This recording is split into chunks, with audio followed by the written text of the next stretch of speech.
I need it! I need it! Let's go!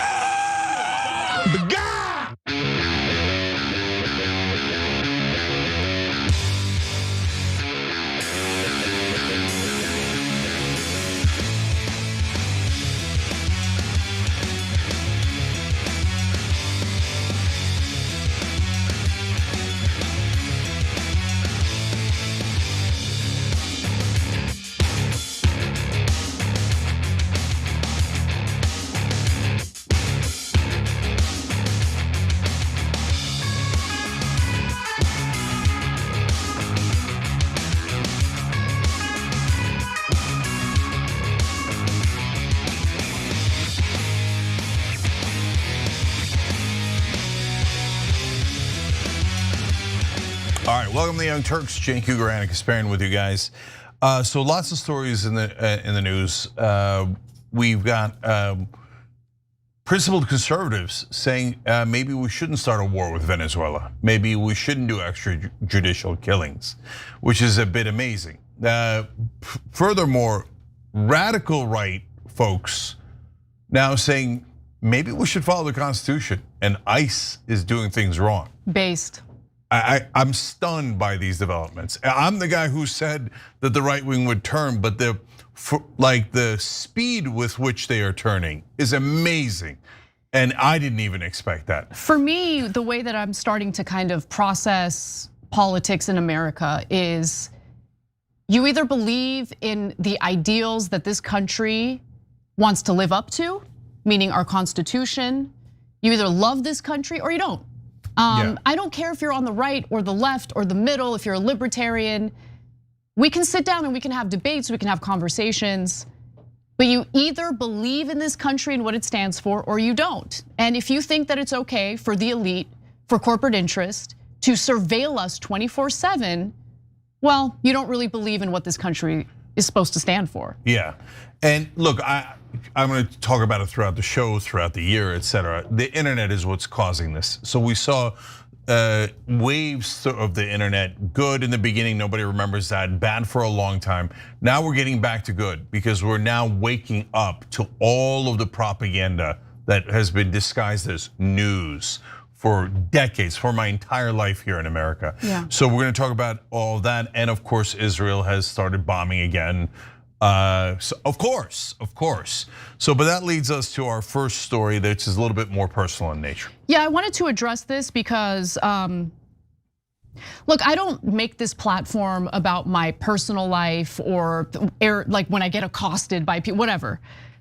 But this was unacceptable because this had to do with potentially harming my dog and then also simultaneously threatening my husband. So let's get into the details. All right. So this morning, as I was walking my dog, as I always do early in the morning, all of a sudden I was confronted by someone, a woman who I've seen in the neighborhood before, never had any issues with her. And since I've seen her in the neighborhood before and I never had any issues with her, I didn't think much of what was going to happen as I was approaching her. So I'm walking my dog. She's standing in the middle of the sidewalk with her dog, and her dog's going nuts, like unruly. And I'm thinking to myself, oh, she's trying to train her dog. Her dog, looks like it might be a younger dog, whatever. And as I'm approaching, she's looking at me in a menacing way. Like she has a weird wide stance, and I'm like, I still am not thinking much of it. I'm just thinking, okay, she's probably irritated with her dog acting like this. So let me just go around her. So I literally walk into the street in order to go around her and her dog. As I do that, she starts with her crazy unruly dog approaching me and Charlie, essentially like sicking her dog at me, but not letting the dog loose from the leash. Thank God, okay? At that point, by the way, I'm listening to music, I'm minding my own business, I'm trying to avoid her. And then when she's like coming at me with her dog, I like take my headphones out and I'm like, what's going on? And she's like, you're a Jew hater. And I'm like, okay, well, obviously there's a misunderstanding, so let me have a conversation with her. But she's like screaming at me, it's 7 in the morning. And I'm like, wait, hold on. And then she brings up, oh, you were rubbing your hands and making fun of the Jews. This is Canary Mission propaganda, full stop. And it's in reference to this. Let me show you what they've posted on social media. Now, they claim that I'm doing the happy merchant meme, which, by the way, I've seen that photo all over the internet before. I didn't know it was called the happy merchant meme. I don't live in 4chan, okay? We were talking about one specific person, so I brought that up to her. I was like, I was talking about Larry Ellison, one specific person who wants to surveil us 24/7, so we're all on our best behavior. And then she immediately switched to a different aggrieved, issue that she had, the other issue that she's aggrieved about, which I'll get to in a second. Go ahead. Yeah, and so look, I feel like the pro-Israel radicals have planted so-called tropes all around us, so that you're never allowed to criticize Israel in any way, shape, or form, or in any style, or with any body motions, or with any words, because everything's a trope. Everything's a trope. I wasn't even criticizing Israel. I was criticizing one specific person. We're gonna show you the video in a second. Hold on, go ahead. And then Larry Ellison's later in this program, we're gonna show you a story about how he's trying to build these giant things in Gaza. AI centers. AI centers, which meaning like, oh yeah, obviously Israel's gonna take Gaza. Obviously we're gonna ethnically cleanse them. We might or might not use them for forced labor. But other than that, we're taking Gaza. So yes, and Larry Ellison, who bought CBS, Paramount, and TikTok, and expressly for the purpose of doing propaganda for Israel, they're not even hiding it. They say they paid more for Barry Weiss's site, way more. I'm in the business, I know. They paid an outrageous sum, and then they bragged to the press about, well, that's because she's pro-Israel. Then Netanyahu comes and says, we're taking over TikTok, and we're thinking about X, etc. And then they say, and by the way, they committed a genocide. They murder over 70,000 people, the Israelis do, not Jewish people. The only people saying Jewish people are pro-Israel zealots. Yeah. No one else says Jews, no one. That's in the legitimate space that isn't Fuentes or whoever, right? But they constantly are like, you said Jews, but we didn't say Jews. I literally never. No one ever said Jews other than them, okay? Yeah. Oh, I'm sorry, can I do this? Can I talk? Can I say anything? Your existence is a trope. No, but Larry Ellison is an evil guy who is taking over all of this media for propaganda for Israel, but you're not allowed to rub your hands about it. You're not allowed to talk about it. They say we're taking over media, but you're not allowed to say they're taking over media. So they're allowed to do it, but you're not allowed to say it. No, I don't listen to any of your stupid rules or tropes.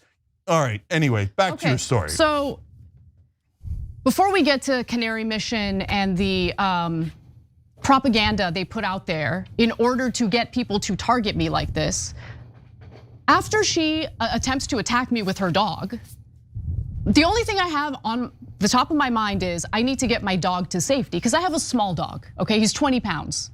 So as I'm walking away, she says to me, good luck to your husband dealing with you. And I say, my husband loves me. And she responds with, that's why we're trying to get him fired. To me, that was the sign that this isn't some lone wolf situation. She's part of an organized group that's not just attempting to destroy me, but destroy my husband's livelihood when my husband has nothing to do with my career, nothing to do with, guy doesn't even like politics. Okay, he works in athletics, he works at a school, he loves his students love him, but they want to destroy him because he refused to put out a statement condemning his wife. Incessantly they demand that he put out a statement condemning his wife. He's not gonna do that, okay? You're not gonna get in between a marriage because your feelings are hurt over my criticism of a foreign government.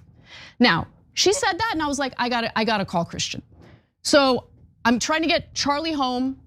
I call Christian, I tell him what happened. Leave Charlie, drop him off at home. Christian and I go downstairs because he wants to see who is this woman, right?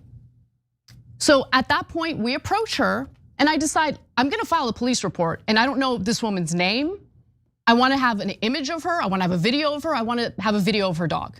And so get a load of her behavior here where all of a sudden, now that I'm recording, she's pretending like she's the victim when she's the one who tried to sick her dog at me and Charlie, and pay very close attention to her treatment of her own dog, how her dog is behaving and what she's saying. Do you think it was appropriate for you to try to sick your dog on me? I did not. Do you think that was appropriate to sick your dog at me? You sicked your dog at me. I told you to stay away from me because my dog is barking. Was that appropriate? Was it appropriate for you? Was it get away appropriate? from me. Look at Dude, can I talk to you? No. Why did you try to sick your dog at me? I told you to get Because away you don't like from my me. political views? I told you to get like this. Psycho. I told you to stop Totally insane. following me. Now you're acting I was different standing because right you're being here. I told you to recorded, get right? away from me. I told you to get away from me. I told you my dog is barking. Why did you I try to said sick your stop dog? stalking me. Why did I you said try stop to yelling sick your at dog me. at me? Why did you sick your dog at me? No. Oh, now you're a victim after you tried to sick your dog at me and my dog. She's come back and attacked me. No. You called her a Jew hater. You called me a Jew hater? You called me a Jew hater. Okay, so there's another video that we're gonna go to that's going to prove that what I'm telling you guys is true because she told on herself, but go ahead, Jane. So, okay, she knows Anna, she's waiting for Anna. Yep. She's blocking the sidewalk. Yep. She says this ludicrous comment about Jew hater. Then she knows about Anna's husband Yep. and his job Yep. and how she's part of a group who's trying to get him fired because he has a wife who has criticized Israel.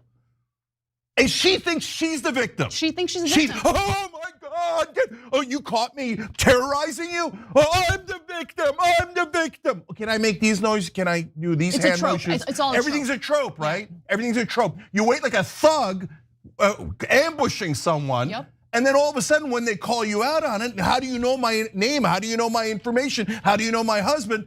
Oh, stop stalking me. Nah. By the way, I get notes like this all the time. You have to fire Anna. You have to fire. How you are not allowed to criticize Israel. Yeah, you're doing that. You're not the victim. You are the aggressor. I'm not talking about Jewish people at all. I literally had both Robert Greenwald, Ben Cohen, two of the greatest people in this country, fighting like hell to stop the genocide in Palestine, let alone everybody who works here, let alone literal family I have. I'm talking about pro-Israel radicals. Radicals who think that they are justified to do anything, terrorize people, assault people, threaten their lives, because we are doing self-defense. We are the victims. No, you're not. If you are supporting this genocide in Israel, you are not at all the victims. You are enabling everything you said you were against. 100%. I grew up in a town that was about half Jewish, and I heard things that I loved. That's why I love Jewish culture.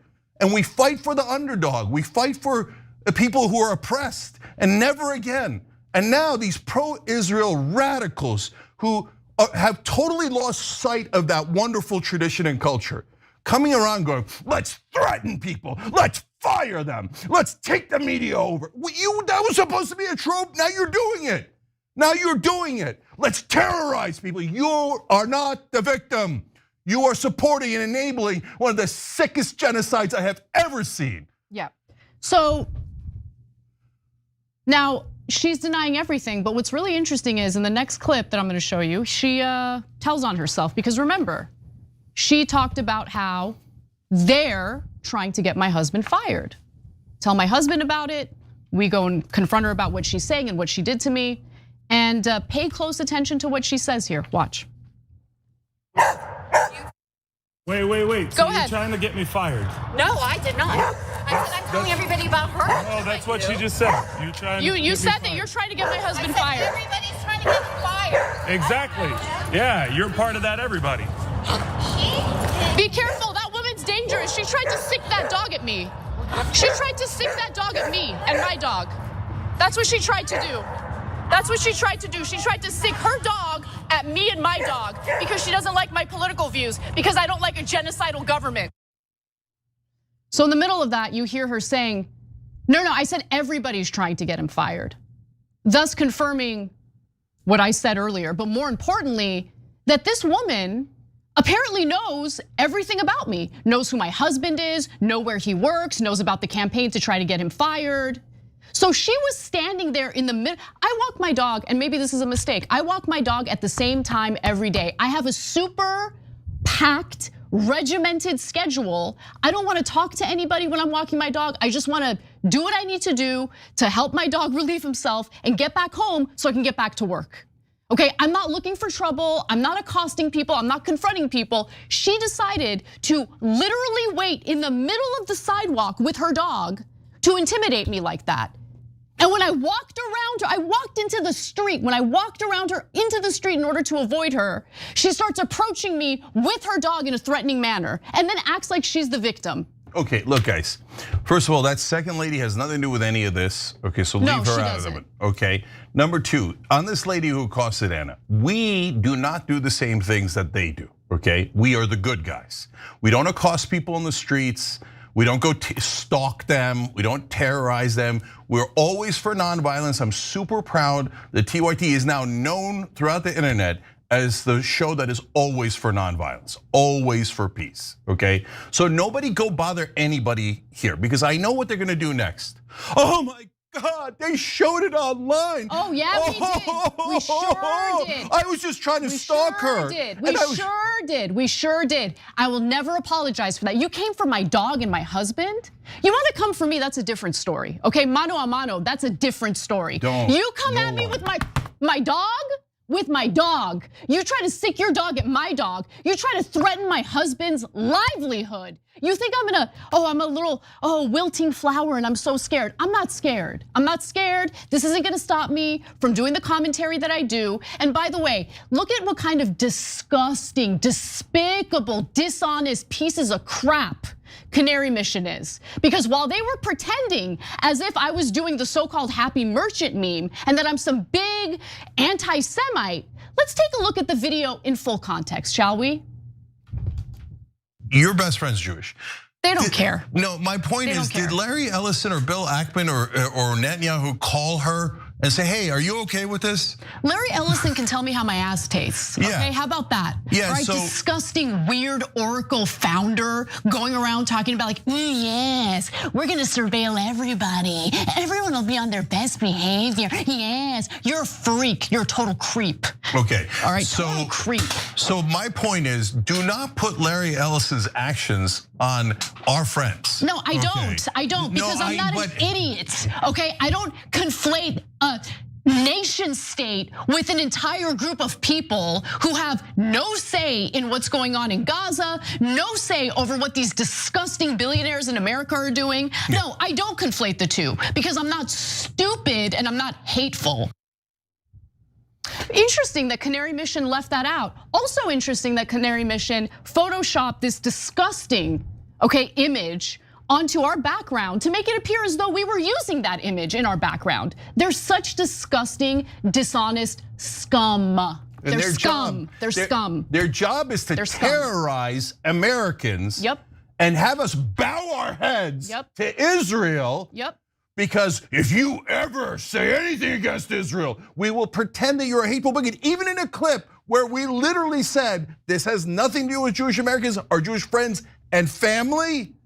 They're like, shh, don't say that, don't share that. Let's just make them look like they're anti-Semites. And then hopefully someone will do violence against them and terrorize them and stalk them. Congratulations, Canary Mission. This is the fruits of your labor. The death threats that Anna gets and that I get, the fruits of your labor. You must be so proud because your job is to terrorize Americans into compliance with Israel. I would love to know, and every reporter in the country should be asking if they didn't all work for goddamn Israel, where the funding for Canary Mission comes from. Where does it come from? Who are the people trying to terrorize Americans and saying, if anyone in your family ever criticizes beloved Israel in the middle of a genocide, we'll have your family members stalked, we'll have your family members fired, we'll ruin your life. Now look guys, we're tough and strong and we're not gonna stop. No, hold on. We're not gonna stop. Hold on. We're not gonna stop. So we're not gonna stop. I get it. God knows what they're gonna do to us. God knows what they're gonna do to us, okay? But I run into, now we're talking about normal Americans here, Christians, has nothing to do with Palestine. Anna has nothing to do with Palestine. They're not Muslim, they're not Arab, they're not anything, okay? So, and by the way, we shared a report with you guys last week. I have an update on that, maybe I'll share later in the week, about groups now trying to get normal Americans fired from work for supporting Palestine in social media. Not attacking Israel, let alone Jews, but just somebody put a Palestinian flag in their Facebook profile, concerted effort, total rando American. You have to fire her, she's an anti-Semite, fire them. Israel is the kings of cancel culture, and they keep just pressing down on all of America. You better not criticize. You better follow Israel's orders. You better give us another $300 billion. We should not give a single dollar to Israel. Zero. Is that anti-Semitic? Yeah, of course they are. They're going to say, if you don't give us $300 billion, you hate Jews. Are you insane? You're driving anti-Semitism. Cut it out. You're endangering Jews in America and across the world with your vicious efforts to terrorize anyone who criticizes Israel. No, we're not going to stop. But most people, I run into Muslim Americans, they're like, I can't say anything. I'm an American citizen, I came here for freedom, and I cannot say a word online, because if I say one thing, hey, could you please stop murdering children? No, way too much. Could you please stop? No, I'm sick of them having that special treatment. I'm sick of them having that special level of entitlement where our Constitution somehow doesn't apply to us when it comes to critique of Israel. No, I'm not gonna give them that pleasure. They don't deserve it. And if you have if you have a problem with Americans being critical of Israel because Israel is the most important thing in the world to you, please, by all means, go live in Israel. Go live in Israel. Leave this country to the warm-blooded Americans who actually believe in our constitutional rights. And by the way, that includes Jewish Americans, Muslim Americans, Christian Americans, every kind of American. But if you're like, no, I worship Israel, there's a great way to worship Israel, by going to Israel, okay? So look, if you're wondering why I'm so animated, other than the obvious, they've also threatened my family. And the other day I got an email saying, you're already dead, you just don't know it. So these are the terrorists that work inside America on behalf of Israel.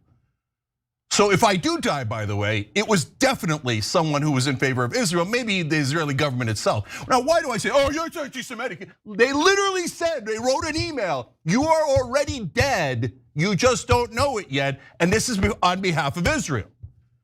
So who's the terrorist?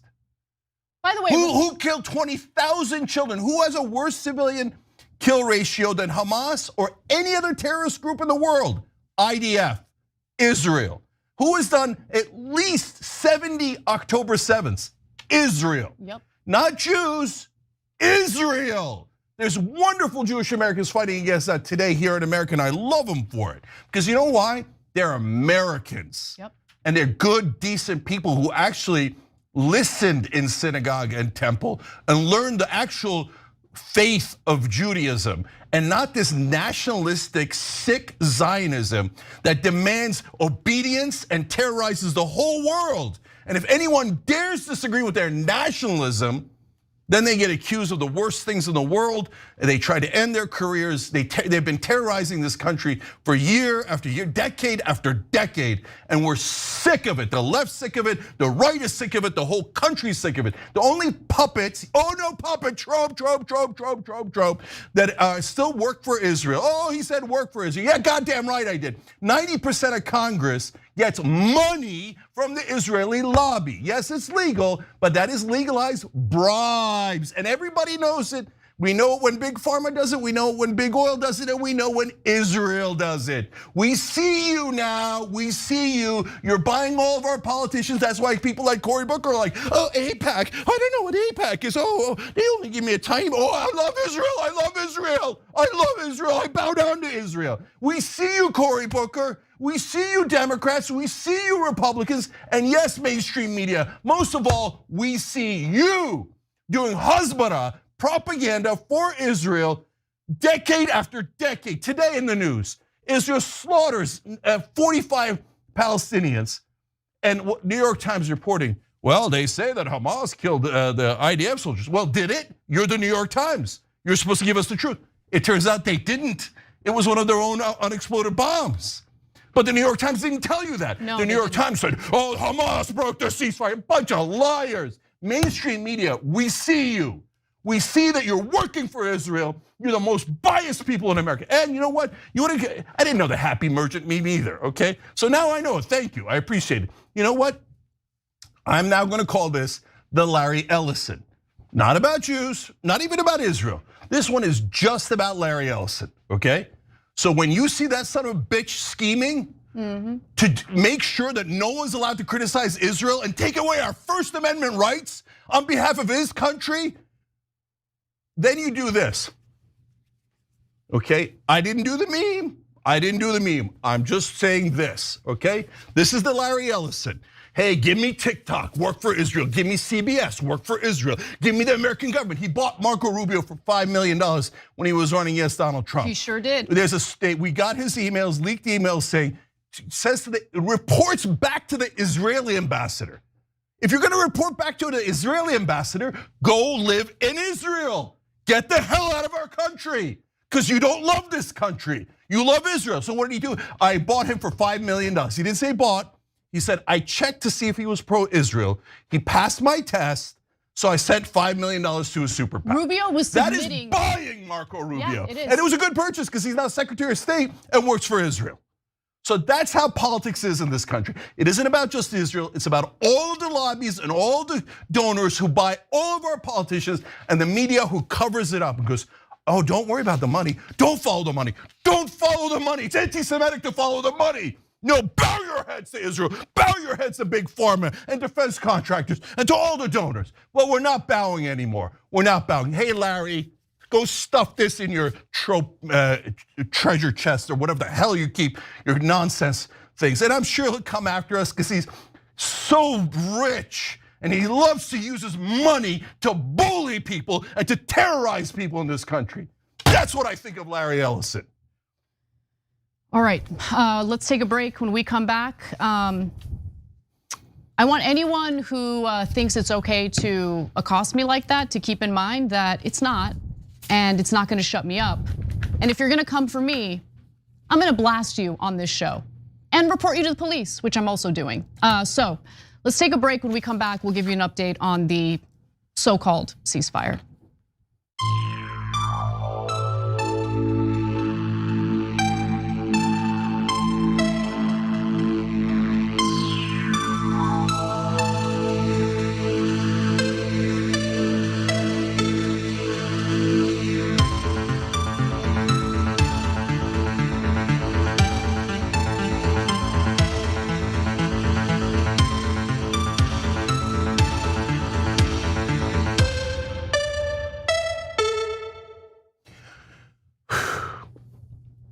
Yeah, the problem isn't 70,000 dead civilians at a minimum.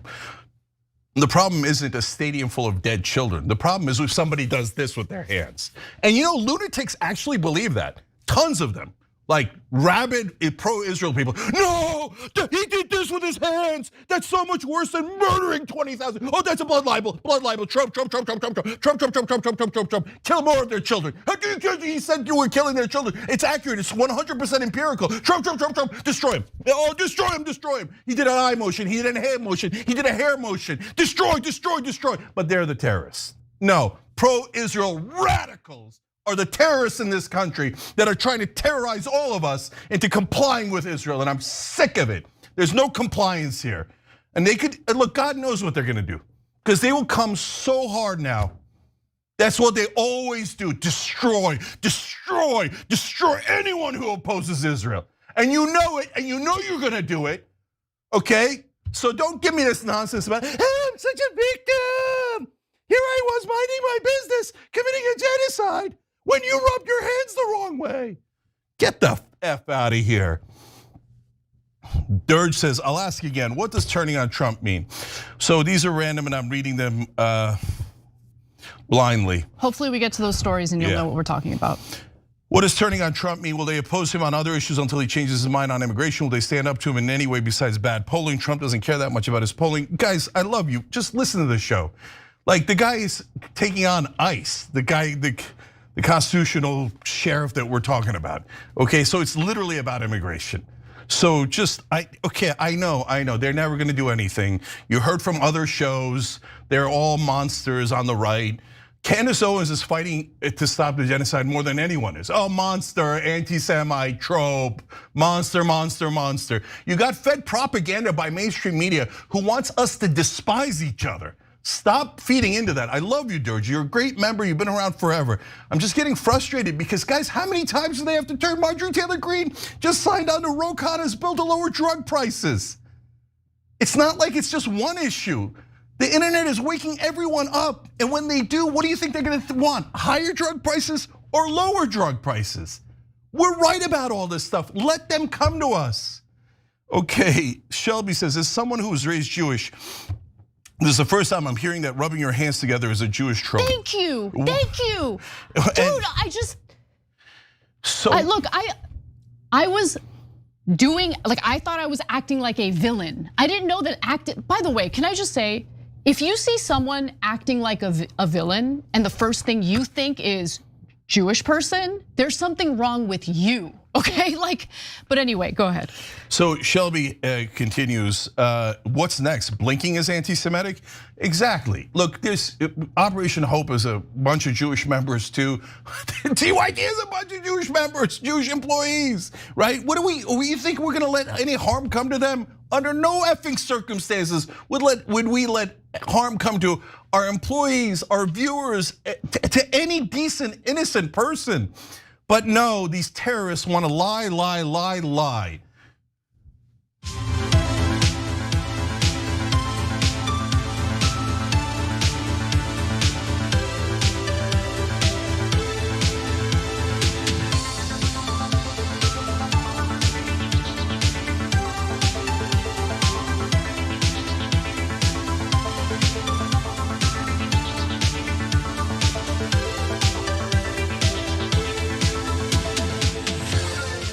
All right, back on TYT, Cenk, Anna, and David Williams-Smith. Thank you, David, for joining. Anna, what's next? All right, well, there's some major updates on the incredibly fragile ceasefire, although it's more about Hamas ceasing and Israel firing. That has continued, but nonetheless, the airstrikes were intensified over the weekend. And I want to get into what Israel's saying, what actually happened, and get into all the details. So without further ado, let's get into it. These images are just coming through from the southern part of the Gaza Strip. We have some bombing taking place of various parts of it. It really does come against this backdrop of this 9-day-old ceasefire coming under increased strain. The Israeli army launching airstrikes in what they say is response to attacks that they say were carried out by Hamas militants against their forces. So that's the images at the moment of quite a lot of bombing taking place there. Where is the agreement? Demanded displaced resident Rafat al-Makdid. Where is Trump? And where are those who guaranteed this weak deal?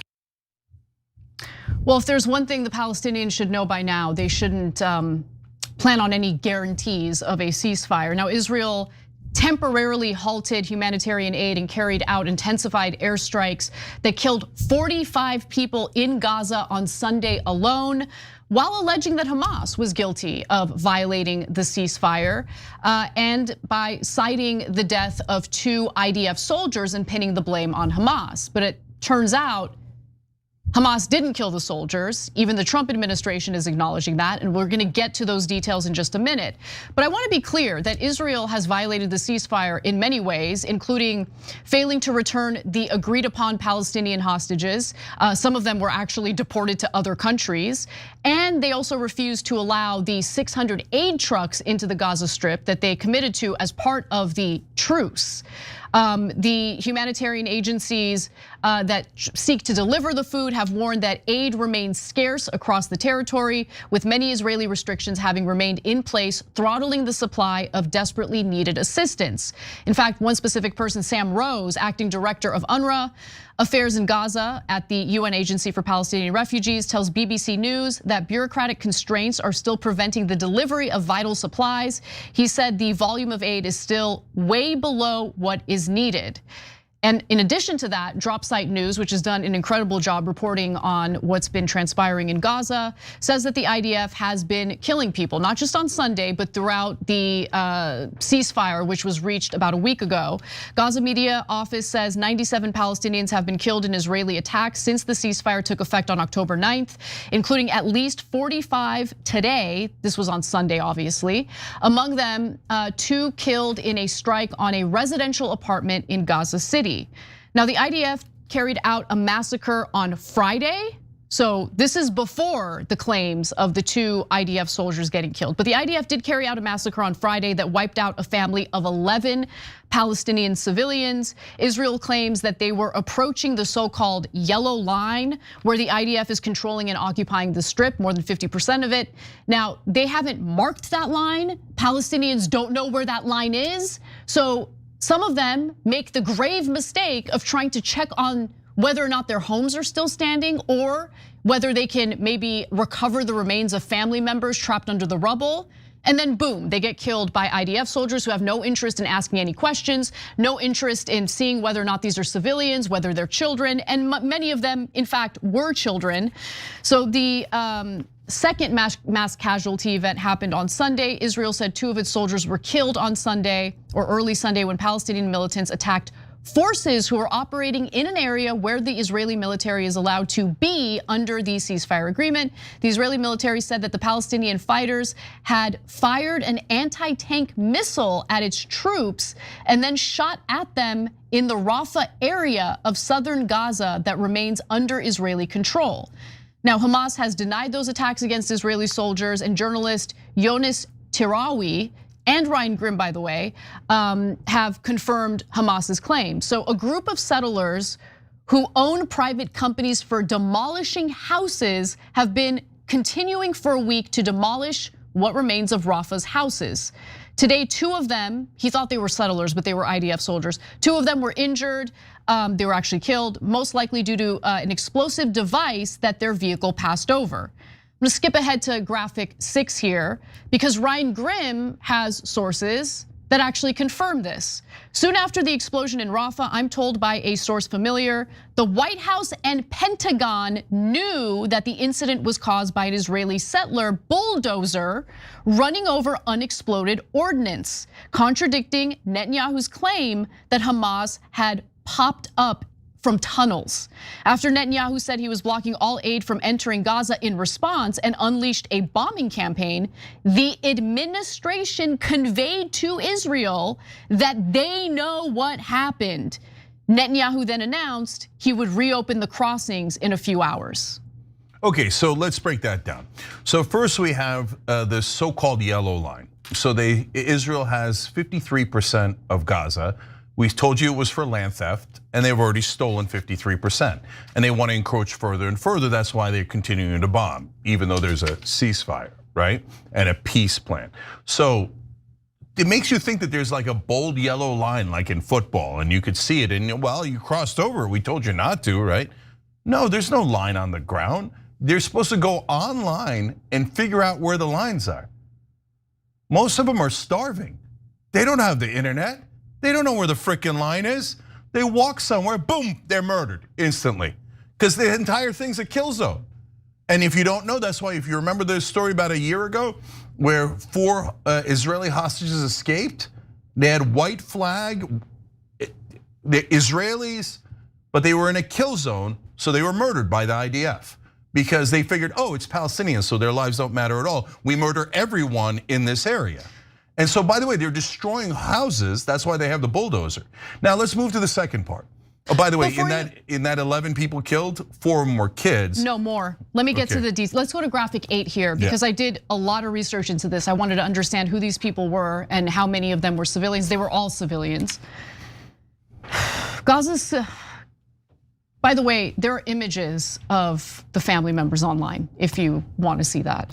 Gaza civil defense spokesman Mahmoud Basel said that Israel Defense Forces troops fired a tank shell at a bus transporting members of the Abu Shabam family who were trying to return to inspect their home in the Zaytun neighborhood of Gaza City. Among the 11 victims were 3 women and 7 children ages 5 to 13. That's what terrorists do. They murder children like that. Israel's now the largest terrorist organization in the world, and they have nuclear weapons. Their civilian kill ratio is worse than Hamas, worse than any terrorist group. Okay, so the second part is the lies. So Netanyahu tells the world and America, Hamas popped out of tunnels. But he already knows that it was an unexploded ordnance. by the way, of course, dropped by Israel. So they accidentally killed their own people. He knows that.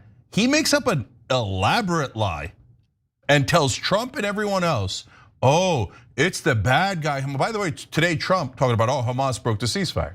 Trump believed the lie instantly because there's no one in the White House who will get him the truth. They're almost all bought by Israel. Marco Rubio works for Israel. They almost all work for Israel. So no one says to him, hey, Mr. President, so we already know, the US officials know, the government knows. He made up that thing completely. He thinks you're an idiot and that you'll just do his propaganda for him. And unfortunately, in this case, Trump did. But apparently, US officials called, to their credit and to Trump's team's credit, they call back, okay, certainly not Rubio and the other people who work for Israel. They call back and they go, we know what happened. Hamas didn't pop out of any tunnels. So you have a peace deal here that we worked on, and so stop blocking the aid, because they were using it as an excuse not only to murder more people, and they murdered 45 people after their guys died, right? And by the way, where did they murder them? A cafe and a shelter. All civilians having nothing to do with Hamas. They just drop bombs on innocent civilians to murder them because they're terrorists. And we fund those terrorists. Yep. And so think about it. And American media, before Drop Site News got the real story from US officials, all of them go out and parrot Hamas broke the ceasefire by killing 2 IDF soldiers, New York Times, every mainstream media outlet. Did you double check? Oh no, I just took Israel's word for it. Oh really, because Israel's word's been really solid, right? And you're a journalist and you took a terrorist group's word for it? Come on, even for a government. Okay, so just say, oh, beloved ally government. You're still gonna take their word for it? Okay, the government said it, so it must be true. Just please, all of you retire, become plumbers. I would love that if they did. So for anyone who might be questioning whether they're demolishing homes in Rafah, here's a video. And explain to me if this is a military operation or if they're literally just demolishing Palestinian homes in Rafah to make way for Israeli settlers. A story we're gonna cover later. AI, basically areas that are gonna be dedicated to AI. So we're gonna get to that, but take a look at this video and keep our mics up. So the bulldozers and everything that you're about to see, is that, oh yeah, that's them blowing something up. There you go, here's a bulldozer, they just destroy homes. They want to level the place so they could set up AI centers and they could set up, bring in precious Israelis.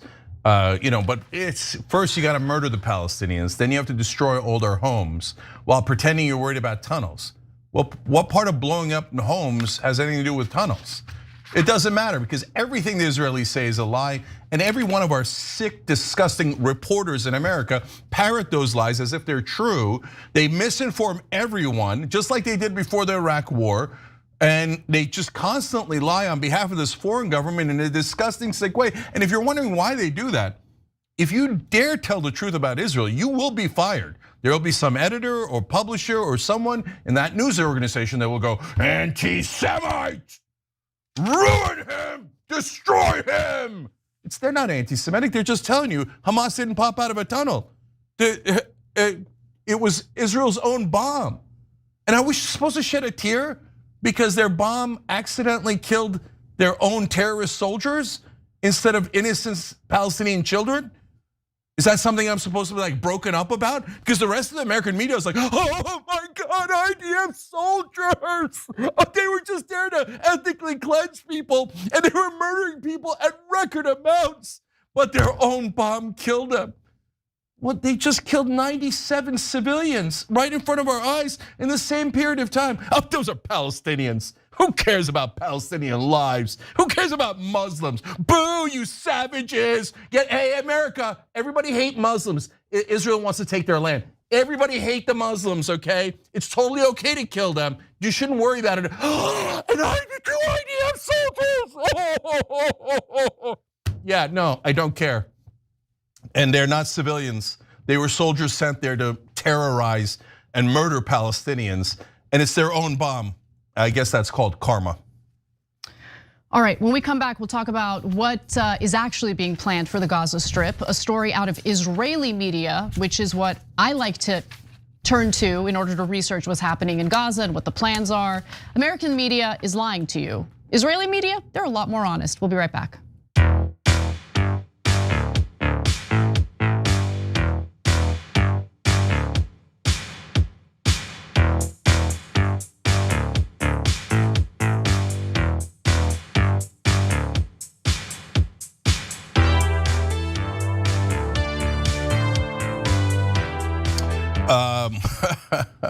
All right, concept of a username on TYT.com says the people in those hand washing videos from the COVID lockdown should really be worried. They could be taken out of context with photoshopped overlays.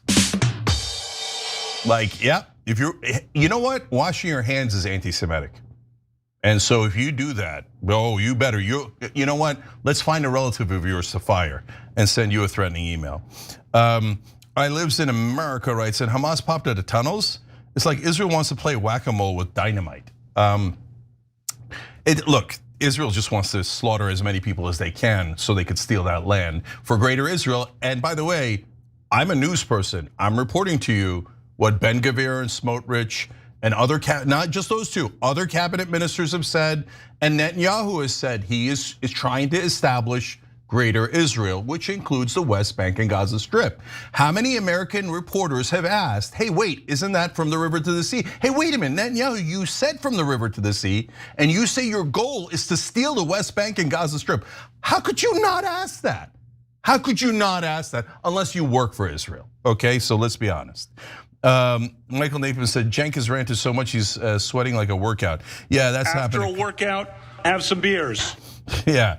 That's happened a couple of times, both the beers and the me sweating. I get so mad. Am I not supposed to be mad after they threaten the life of my family?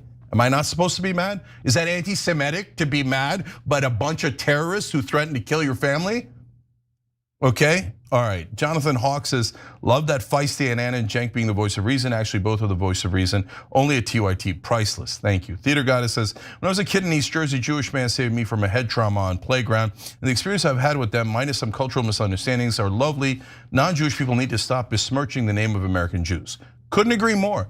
And when I was growing up, a million wonderful interactions. Why? Because everybody's human. That's the most obvious thing in the world. Unless, of course, you're a rabid Israeli zealot, in which case everybody's not human. The Palestinians are animals to murder so you can take their land, okay? Yeah, that's what Israel's doing. So, okay, next person that tells me anything about a trope or calls me an anti-Semite is gonna have a huge effing problem, okay? So it's just the reality. And I don't mean violence, I never do violence. But if you think I'm loud on the show, try me in person. Okay, don't try me in person. Just stop stalking one another, you lunatics, you radical terrorists. Non-Dada Dragon said, I'm terribly sorry, Anna, for this experience. I know in the past you've expressed that nature is your happy place. Don't let them take your sanctuary. They take everything. Again, the pro-Israel radicals are like, nothing's enough. 310 billion isn't enough. Genocide isn't enough. Your nuclear secrets isn't enough. The fact that we attacked the USS Liberty isn't enough. We killed 11 Americans in the West Bank in the last 3 years. Not enough, not enough, not enough. If you don't give us more, you're an anti-Semite. We're done with those. We're done with it. You keep saying it, pro-Israel lunatics. Because what you're doing is you're getting the whole country to despise your terrorist government. Okay, Joseph Stewart, man, that woman is a psychopath. You dealt with that situation well, Anna. She was definitely waiting for you and definitely had an agenda. That crap is scary. Mason Dawood says, Anna is legend handling this, Karen. ETM Enzo says, Anna, you're a voice for so many of us. Be safe and stand tall. You have far more supporters than haters. We love you and we have your back. We thank all of you guys and you give us strength. Those are YouTube members. We love you guys. Anti-Semitism. After a workout, have some beers.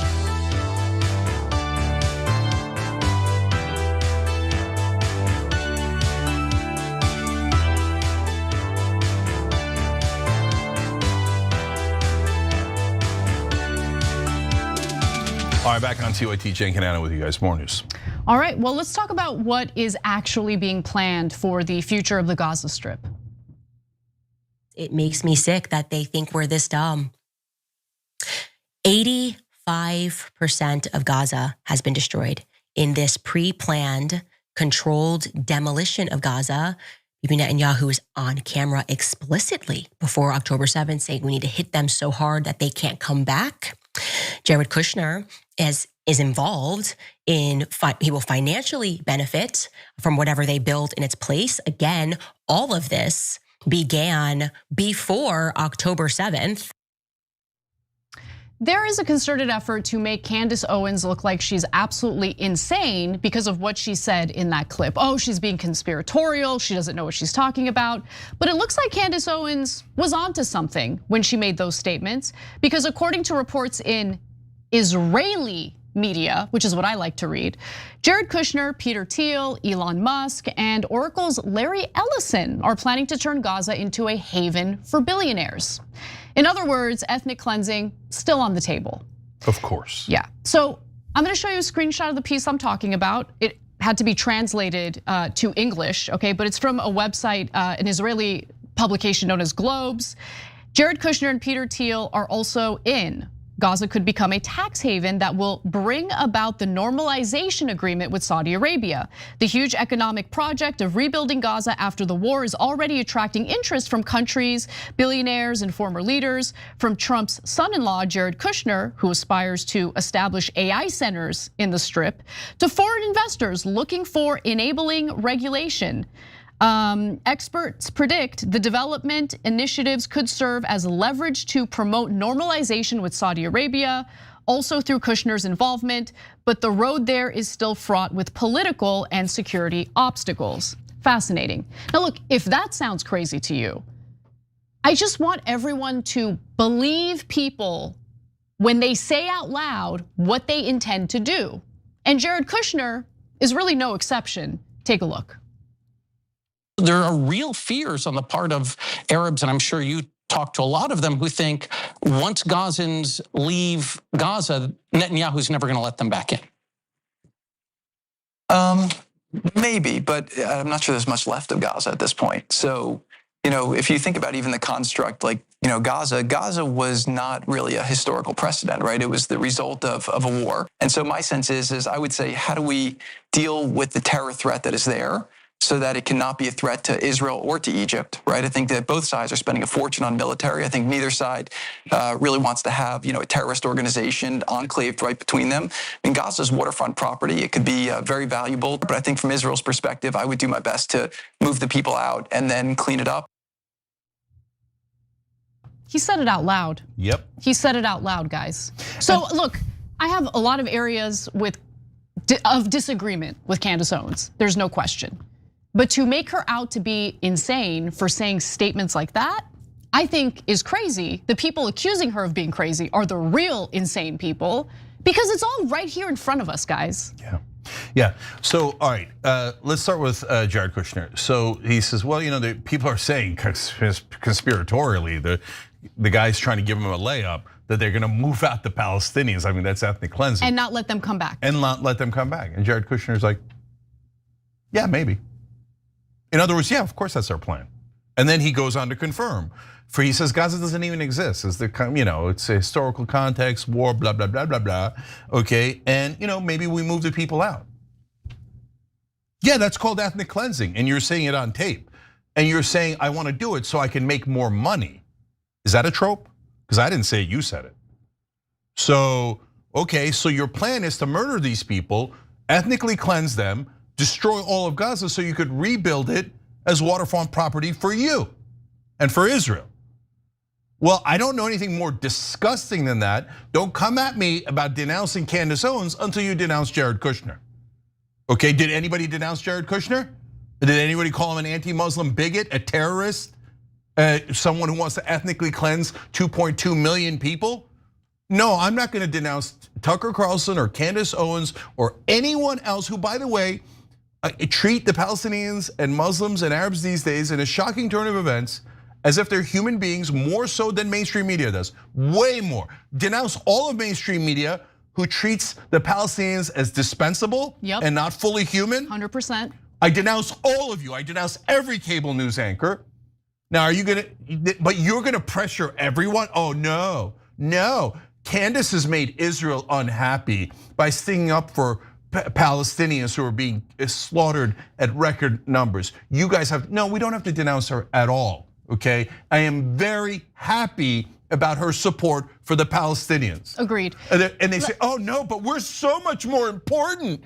I mean, yeah, the Palestinians are dead, but we have been offended. That's so much more. No, it's not. No, the lives of the Palestinians are infinitely more important than you being offended by 100%. Candace Owens. So let me get to more details about this reporting in, again, Israeli media. The US media, I'm sure, could report on this, but interestingly enough, they failed. They don't. Huh, so what a weird coincidence. The piece actually quotes specific people, and that's important because you're putting a name onto these statements, which makes it a lot more credible. So Hadass Lorber, head of the Israel-US project at the Institute for National Security Studies and head of the Institute for Responsible Artificial Intelligence at HIT, sees the increasing involvement of Kushner and former British Prime Minister Tony Blair, of course, in rebuilding the Gaza Strip and shaping the governmental and civilian reality there after the war as a good sign.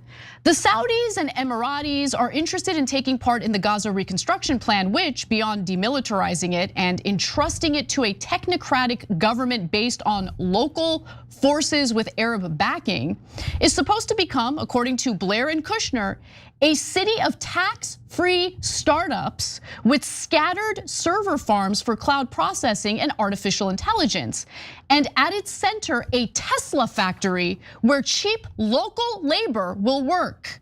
The plan is also receiving encouragement from several billionaires, such as Peter Thiel, who's the actual Antichrist, and Larry Ellison, the other Antichrist, who are looking for new tax-free areas and simple regulation, meaning no regulation, with the latter also willing to invest $350 million in the plan. I mean, Peter Thiel is giving lectures on the Antichrist. Look in the mirror, bitch. Yeah, so we're talking about Peter Thiel and Larry Ellison, but first, I mean, you guys got that, right? So they're like, we're gonna take it for Israel and the billionaires in America. We're gonna surveil them with Palantir and Oracle. And as Larry Ellison pointed out, we now have the equipment that could track every person. And if they're doing anything we don't like, that's it. We lock them up or we kill them or whatever it is. He didn't say kill them or lock them up. He just said we have the ability to track all of you. And the citizens will be, well behaved now, okay? So these monsters are going over, they're gonna wipe out everyone. They already wiped out 93% of the buildings. They're gonna rebuild it for Israel and for themselves. And they're gonna use the Palestinians as cheap labor, basically as slaves. They're the most disgusting people on earth, those two, okay? So now, Peter Thiel, to Anna's point, that's why we're ironically saying the Antichrist, because what a ludicrous thing to say. Antichrist, what kind of nonsense talk is that, okay? And guess what, he gave two options as the potential Antichrist. Peter Thiel, apparently Christian, whatever the hell he is, right? He's some sort of radical now in terms of religious fervor. What a dumb person. Like, oh, I found the answer, it's in radical religion. Okay, yeah, you sound really smart. Anyways, he says the two possibilities are Greta Thunberg, yeah. The Antichrist is gonna come as a tiny Swedish girl with no power. That's likely, okay? Yeah. Or he named some guy who is opposed to AI because he's worried about all the things we're worried about. Turns out the guy's Jewish. So one of the two potential Antichrists is Jewish according to Peter Thiel. Wait a minute, isn't that the biggest anti-Semitic trope of all time?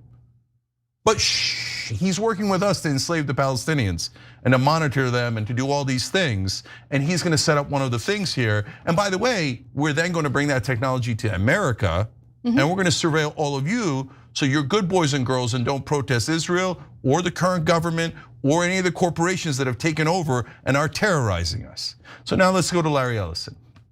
Mention of Tony Blair there. We mentioned earlier in the show, Larry Ellison gave $5 million to Marco Rubio earlier in his career for a super PAC, and that's just from one email that we saw. God knows how much she gave to him overall. Can I just add a little more to that, because it's important.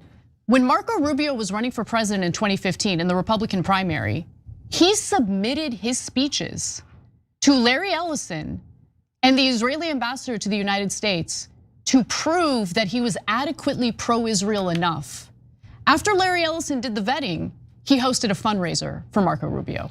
and gave him $5 million out of his money for that super PAC, let alone the $1 million that Rubio is taking publicly from the Israeli lobby, let alone the dark money, let alone everything, okay? Yeah. So that's why, and then in the middle of that story, we did something about this, and then that became an internet meme. And today, as pro-Israel radicals continue to terrorize us and stalk us and do death threats, I say from now on, when you talk about Larry Ellison, do this. It's not about Jewish people, it's not even about Israel, it's just about Larry Ellison. So Larry Ellison then gave $35 million to who? Oh, Tony Blair, to Tony Blair's so-called charity nonprofit, okay? And so Tony Blair is stinking rich now because of Larry Ellison, and he's the one who's going to be in charge of this peace process. In other words, they rigged it so that the bad guys are in charge. They're going to continue to brutalize the Palestinians. They have a plan to just wipe them out, bulldoze them, and take it over for Israel and set up these centers where, hey, you know what? We might allow some of the Palestinians back in to be slave labor for us. And then lastly, on the point that Anna started with, I figured out why the Israeli press is so much better than American press. Because in America, they could just call you an anti-Semite and destroy your life. But in Israel, everybody's Jewish, so that trick doesn't work. So the Israeli press, of course, has tons of propaganda in favor of Netanyahu, etc., but also some great reporting. Like we found out, among the many, many things we found out from the Israeli press is that the IDF thinks their civilian kill ratio is 83% in Gaza, the worst of any group, any terrorist group or any country in the world, right? So now, what's amazing is the American press has never reported that, or reported this, or reported any of the things that the Israeli press is publicly reporting. Yeah. But the American press looks at it and goes, I don't want my life ruined. That's exactly right. So I'm not gonna, even though it's true and super relevant, I'm not going to say. Instead, I'm gonna write an article that's basically Israeli propaganda, because I don't want to be fired and I don't want my life ruined by these pro-Israel radicals. And also, look, reporting this kind of stuff in American media might actually sour Americans against Israel. In Israel, reporting this kind of stuff is just, it's Tuesday. Like, this is what we're planning on doing, and aren't you happy that the terrorist enclave will no longer exist? Essentially, like, I mean, this piece did not call all Palestinians terrorists, but isn't that what Jared Kushner did in his statement there? He did. A terrorist enclave. He's a terrorist. I mean, 100%. So a few more details, because this story is so important, guys, because you're gonna hear all sorts of lies about like, oh yeah, they're working around the clock for a peace deal.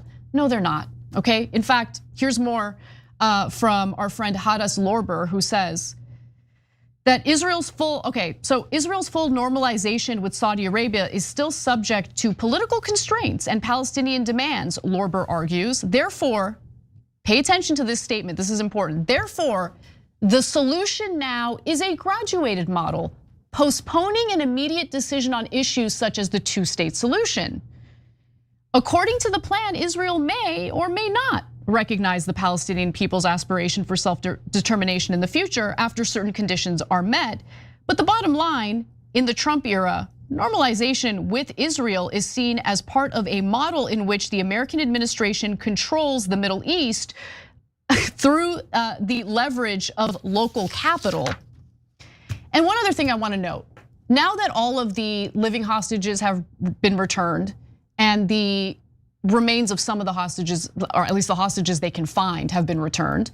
There are a lot of overt statements about how no, they want to continue the genocide. So here's a video of Bezalel Smotrich basically making clear that the Israelis are in on all of this, meaning the real estate bonanza. Let's watch that, and then I'll give you the statements in English for our audio audience. בוא נדבר על היום שאחרי המלחמה בהיבט הנדל"ני. אתה כבר התבטאת לא פעם לגבי חידוש ההתיישבות היהודית ברצועת עזה. שאלה פשוטה, איפה מבחינתך צריך לקום היישוב הראשון ברצועה? אני מודה שלזה לא ציפיתי, אני מוכן להתחיל מהתוחמת הצפונית, אבל סתם, תדעו לכם, זה לא מצחיק, יש תוכנית עסקית, תקשיבו לי טוב, יש תוכנית עסקית שנבנתה על ידי אנשים הכי מקצועיים שיש, שנמצאת על השולחן של הנשיא טראמפ, לאיך הדבר הזה הופך לבוננזה של נדל"ן, אני לא צוחק, מחזיר את עצמו. אגב, אני התחלתי משא ומתן עם האמריקאים, אני אומר את זה לא בצחוק עכשיו, כי אני גם דורש, הרי אנחנו שילמנו המון כסף על המלחמה הזאת, אז אנחנו צריכים להתחלק, איך אנחנו עושים אחוזים על שיווקי הקרקע אחר כך בעזה, אבל עכשיו לא בצחוק. את שלב ההריסה, שהוא תמיד השלב הראשון בהתחדשות העירונית עשינו, עכשיו צריך לבנות, זה הרבה יותר זול. He said, we have paid a lot of money for this war. No, you haven't. American citizens have. Yeah, you didn't pay anything. We went into debt for this. We have paid a lot of money for this war. We have to see how we are dividing up the land in percentages. The demolition, the first stage in the city's renewal, we have already done. Now we need to build. There is a business plan put together by the most professional people here that is on President Trump's desk. They say it out loud.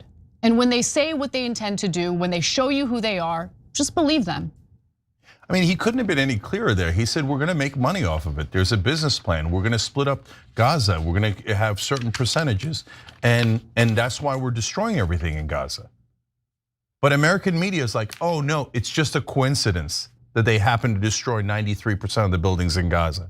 It's just a coincidence that they have cranes and bulldozers and steamrollers right now destroying the parts of Gaza that they control, and they already destroyed the parts they don't control. They already have 53% of Gaza. They already stole half of Gaza. But American media says no. Not only are you not allowed to report facts, if you report facts, we'll try to ruin your life, right? So tell me you're not Israeli propaganda. I mean, you saw it on tape. You heard him say it. Nope. NBC won't cover it, CBS, ABC, CNN, Fox News, New York Times, Washington Post. Nope, nope, nope, nope, nope. Lie after lie after lie to do Israeli propaganda and not tell you the real reason. Which if all you gotta do is go to the Israeli press and you'll see they're on tape all over the place going, yeah, we're gonna ethnically cleanse them. We're gonna steal that land and we're gonna make it ours. And we're gonna make a lot of money off of it.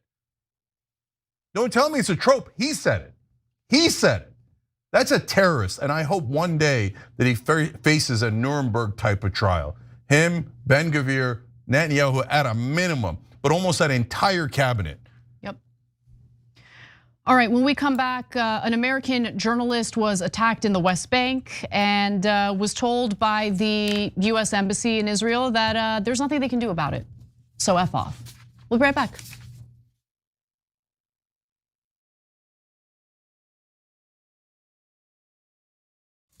They failed us. And if you're not angry about that, Michael, and any of you out there, then you're damn wrong, because you should be angry. Young Turks. It was genuine. He was mad. Cenk Uygur, known online as one of the Young Turks, isn't afraid to throw some punches. 3, 2, 1, fade up. Cenk the Turk Uygur. What kind of TV station is this? The whole point is for me to yell and scream and tell you what I think. It was right out of like Wayne's World. This guy on this little rinky-dink website is speaking truth to power. We've been averaging 600,000 views a day, beating most of the cable shows in America. We're the largest online news show in the world. We're celebrating our 1 billionth view. Television, we're coming. More politics ahead with Cenk Uygur. He knew that the MSNBC opportunity was an experiment. And Phil and host beat CNN and Headline News combined. At some point, they want to give me a show. Every single year, that comes out of our paycheck. We put it in, and you're saying we were suckers. When you, as a host, tells someone you're interviewing to shut up, that's going to raise a red flag. That guy needed a tall glass of shut up juice. If President Obama's doing the wrong thing, I'm not going to tell you that he's doing the right thing so I can, quote, support him. He says to me, you won't believe the meeting that I just had. The head of MSNBC talked to me. And they want him off the air. Cenk took an incredible risk. We're supposed to challenge the government. That's the role of the media. The Democrats and the Republicans are here to screw you. And who on the air is saying it? I wouldn't have done what he did. That if I'm going to be a talk show host, I should be the biggest talk show host in the country. I don't think anyone else does it better. I don't think anyone's even close. Before you know it, I'll be back on your TV doing a national show. I guarantee it.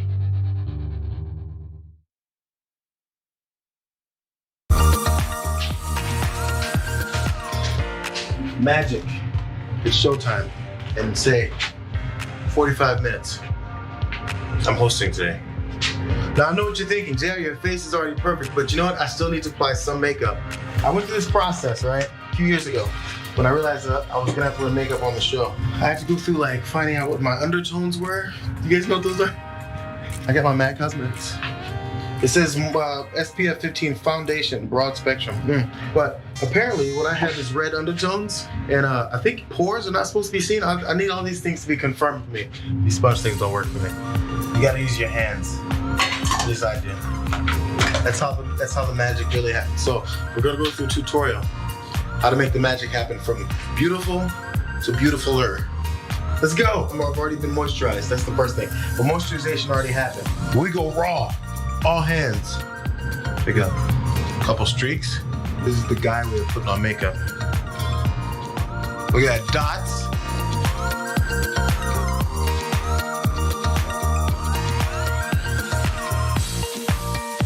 There's some shiny points that generally happen. First of all, here we go. You dust here. I'm putting way too much, but you dust. Oh, get the excess off. You don't want chunky powder. There's like a T-zone, I think, right? Mine is a double T-zone. Because I went middle and another cross. Make sure your nose isn't all shiny. People get on you for it. You know, say, that's not a good point you made on there, JR. Your nose is shiny. You guys are picky like that sometimes. I think that's about it, fellas and ladies. See you guys next time. Bitsies.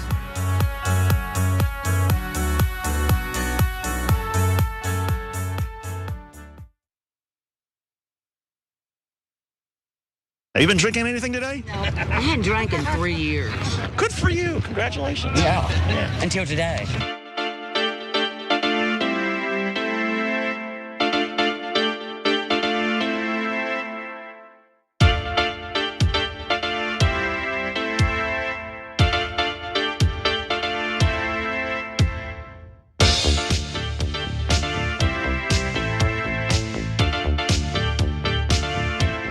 All right, back on TYT, Cenk and Anna with you guys. You know, at the top of the hour, 8 o'clock, we're doing crowdsourcing the revolution, Operation Hope.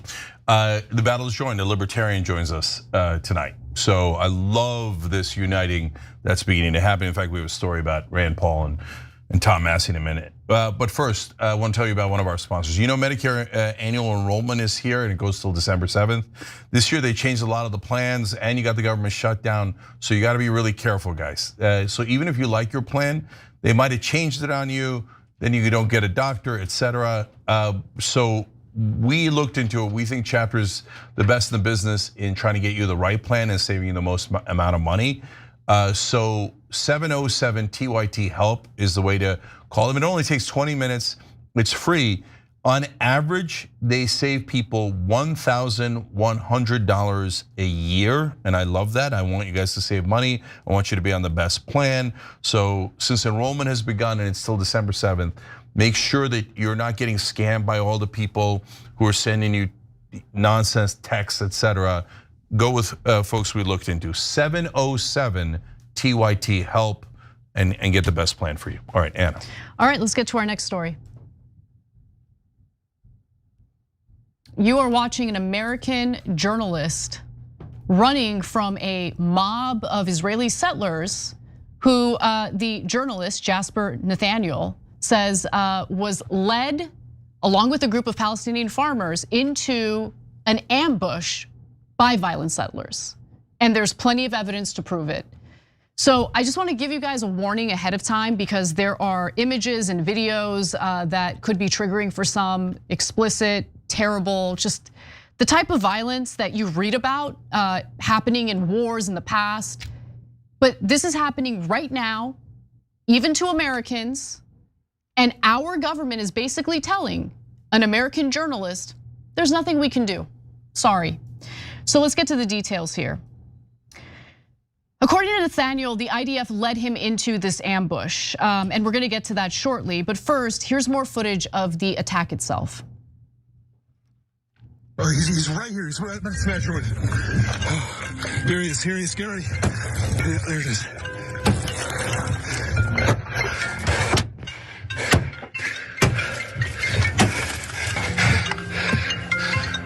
He got it. Oh, come on. Don't hit her. Hey! Oh my God. Hey! Hey! Hey! Holy. Hey! Oh no. Oh my God. Oh my God.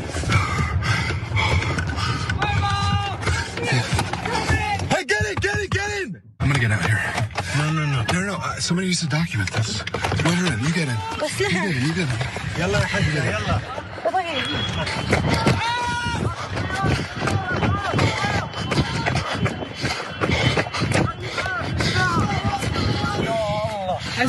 امين اسرع يا الله حزم سمعي تعال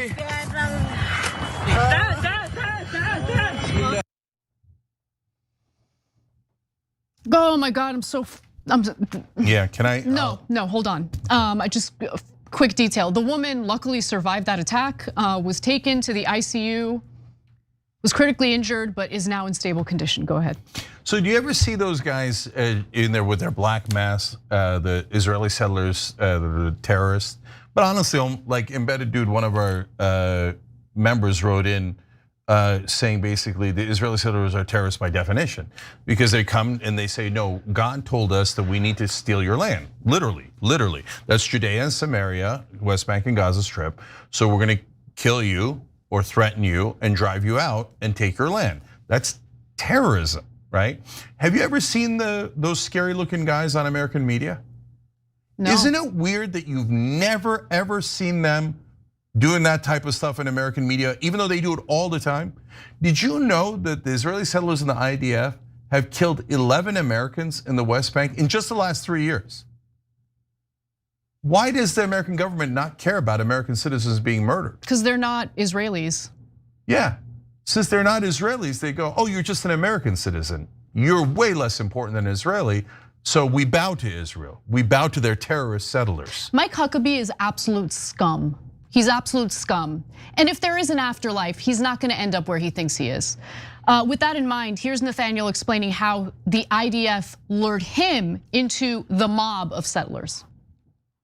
The soldiers set us up for this attack. They set everybody up to get attacked. We're blocked on one side, getting out by settlers with guns. There's one other way to get out. There's soldiers at the top. I got out to talk to them. And they said, yes, come up. So we started going up. There were 2 settlers up there and a car whose windshield they had already busted. And then as soon as we got there, soldiers jetted off in their Jeep, left us alone with the settlers. Now later, Nathaniel posted the following images. These, he states, are messages from his conversation with the US Embassy in Israel. And by the way, please take a look at his entire thread about this because there are images and videos that are so gruesome we are not able to show them on the show. And by the way, one other thing. There were all of these Palestinian bodies, corpses returned to Gaza. And they were obviously tortured, okay? Hands tied behind their backs, hanged in some cases. Burned to death, like all sorts. You can't post those images on X, where like, I don't know how what happened to free speech? I don't know how many penises I've seen on X, okay? But you can't show any images proving what the Israelis did to Palestinians as they were detained in these Israeli prisons. Okay, but let me get back to the exchange with Nathaniel. I just want to say there's a link. We'll put a link in the description box for the whole video. Yeah. We've already told the Israelis that they plan to be out there again tomorrow. I'm friends with the mayor, Lafi. But then again, we told the Israelis yesterday that the villagers would be out there today. We need American protection. We are Americans. Again, that's Jasper Nathaniel responding. Unfortunately, we simply can't do that, much as I might personally like to. We haven't got the manpower to protect the nearly 60,000 American Palestinians, and legally, we're not permitted. We're permitted to take money, to steal money from American citizens and the future of this country because we're going into debt to give money to Israel to carry out their atrocities. We have the capacity to do that, but our government does not have the capacity to keep American citizens safe. Good to know. I'm an American tourist. Can you protect me? Unfortunately, no. The protection of American citizens is always the responsibility of the host nation government, which is why we pull our embassies out of places that host nation can't or won't protect them. Syria, Iran, Yemen, Venezuela. How about Israel? That kills more Americans than anyone else. Are you implying that the Israeli government will protect me and the other Americans here? I don't understand. The IDF led us directly into an ambush. And the person from the embassy responds, that's what's supposed to happen, yes. But that didn't happen. Israel has no interest in protecting American citizens in the West Bank, especially as the settlers who are backed by the IDF and the Israeli government rain terror on civilians in the West Bank, including Americans. So can you imagine if Iran or Syria or anybody else on that list killed 11 Americans in the last 3 years and our government was like, so what? No big deal. Or do you think the American politicians and media would be like, we have to bomb Iran? I mean, are they gonna let them murder a 12th American citizen? We've got to annihilate them. We probably have to kill hundreds of thousands of them to show them who's boss, right? Can you imagine that where they say, we're not, like Iran has set up an ambush for American citizens. An American writes into the embassy and the embassy says, we're not permitted to protect Americans. The Iranians can do whatever they want to. So good luck to you, American. You have no protection at all. We're not permitted to protect our own citizens, and you're telling me Israel doesn't control this country. I don't care what you call it. You can call it a trope until you got a sore throat, and you can cry about it. You can pretend to be the victim, but America must protect American citizens. This government on top of not protecting American citizens, and our embassy telling us basically to F off. No, we serve Israel. We don't serve you. We have to keep giving them money, and they keep telling us you owe us. If you're not an anti-Semite, give me your wallet. Give me your wallet. Shut up, anti-Semite. Give me your goddamn wallet. Ruin his life. He didn't give me his wallet. Ruin his life. Call him an anti-Semite. Make sure he's fired, and make sure we go after his family. Who's next? Who wants to get called anti-Semite next? Give me your wallets. Give me your wallets. No, we don't owe you a goddamn thing. They're thugs. And our They're government, just thugs. They're just thugs. That's our government owes us protection. We're American citizens, and when your own country says no, we serve another country, and if they murder our citizens, there's not a goddamn thing we're gonna do about it. If they ambush you and they kill you, we're not going to protect you. Does it get any worse than that? I mean, America first, are you kidding me? Has this turned into some sort of sick joke? That's them saying Israel first and foremost, America, maybe never. So one local told Nathaniel that his reporting will change the harvest season. Nathaniel also went back because he's drawing attention to this, right? He's an American journalist. He's there as a tourist and drawing attention to what the reality is in the West Bank. And as much as I hate to admit this, this is the reality. A lot of people in this country don't care about Palestinians. I mean, maybe they would care if they realize that we're bankrupting our own country to hand over money to them to commit these atrocities. But at the end of the day, people usually don't care unless it directly impacts them or their people. And in this case, you have an American journalist, right? So as a result of his reporting, one local told Nathaniel that his reporting will change the harvest season, and it is all of harvest season in the West Bank. Now, Nathaniel also went back and spoke with one of the soldiers who left the scene just before the settlers arrived. And I thought this exchange was, in the words of Gavin Newsom, interesting. Take a look. You told us. I regret about it because I saw the video. I don't have a clue. Yeah, you didn't know? No. Okay. He told us. Filming, so. He told us. He told us. This is the one who. Okay. והוא הציג לי דרכון, אמר לו שיכול לעבור. This is the one who told me, come on up, and then as soon as we got there, sped off, and then the settlers came out. Hey, you know, I almost got killed yesterday when you did that. Yeah, you led me right up into an ambush. I almost got killed. 100 people chased me. You know that? You were right there and you left, and I got chased by 100 settlers trying to kill me. I could be dead. I could be dead. Listen, they want to investigate the assault. Okay, They need your help. Yeah, you're going to be investigated too, though, because you're part of it. Can you help him? Yeah, absolutely. Now we'll end on this, because he had another exchange with an IDF soldier. This one went a little differently. And this one resonated with me because it's the same type of treatment we've been getting when we accurately report on what Israel is up to. And by the way, for anyone who denies that we do accurate reporting and they just accuse us of being anti-Semites, I would love for you to address the substance of what we're talking about. Because if you want to rebut something we're saying, that's great. Because if I'm wrong, I want to know about it and correct the record. But they never say you're wrong. They'll call you an anti-Semite, but they'll never say you're wrong. Anyway, with that in mind, here's another exchange he had with an IDF soldier. He's trying to do some propaganda. Propaganda? Yeah, I almost got killed yesterday. Yeah, is that propaganda? You saw the video. You saw the video. If we don't care, we just don't come here and try to protect you. But we care. Oh, and we got the police to investigate. So has he been arrested yet? Has he been arrested yet? The guy who we did are it? looking for him, and then he will arrested. Okay, of course. All right, good. Good. Those people are charged to take some DNA and all those things. So this guy's filming me right now saying that I'm here making propaganda. I got chased by 100 settlers yesterday. I almost got killed because these guys set me up. And he's over here saying I'm filming propaganda. Incredible. It's propaganda. I mean, there's quite a bit of evidence here. But anything that sheds a negative light on Israel's actions, automatically propaganda, you're an automatic anti-Semite.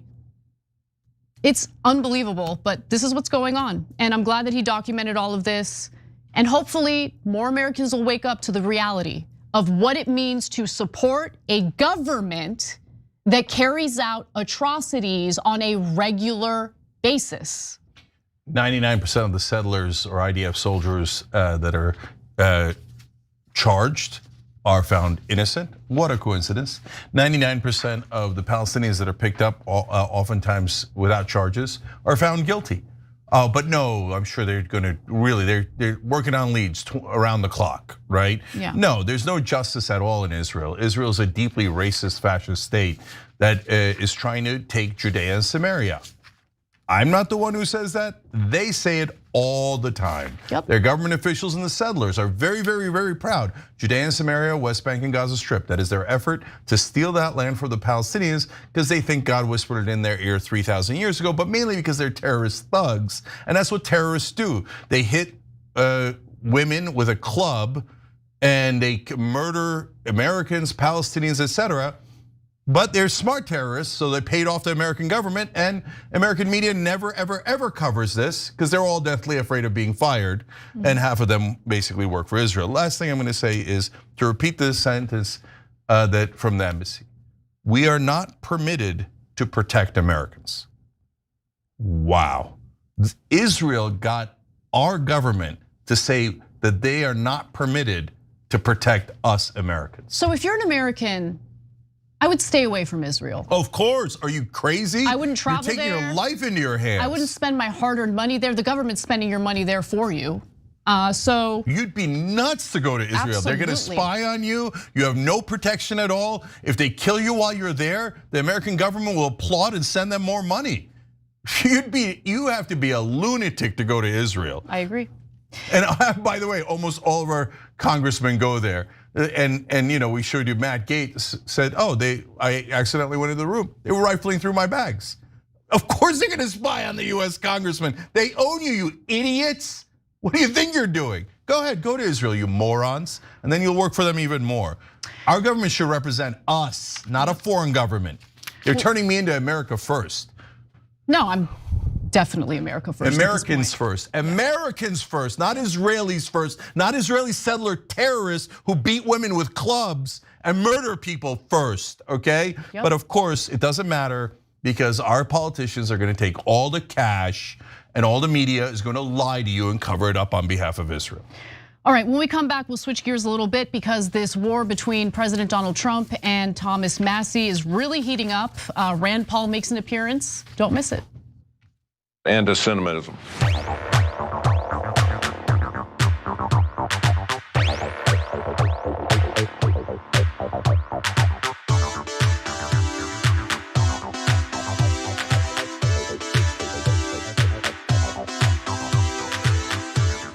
All right, we haven't gotten to super chat yet, so let's do that. Stormborn Snuggler says, Canary Mission weaponizes paranoia to serve Israel's interests. It profiles students, silences speech, and fabricates enemies. This isn't about hate, it's about control, and every name it lists is a proof of its political agenda.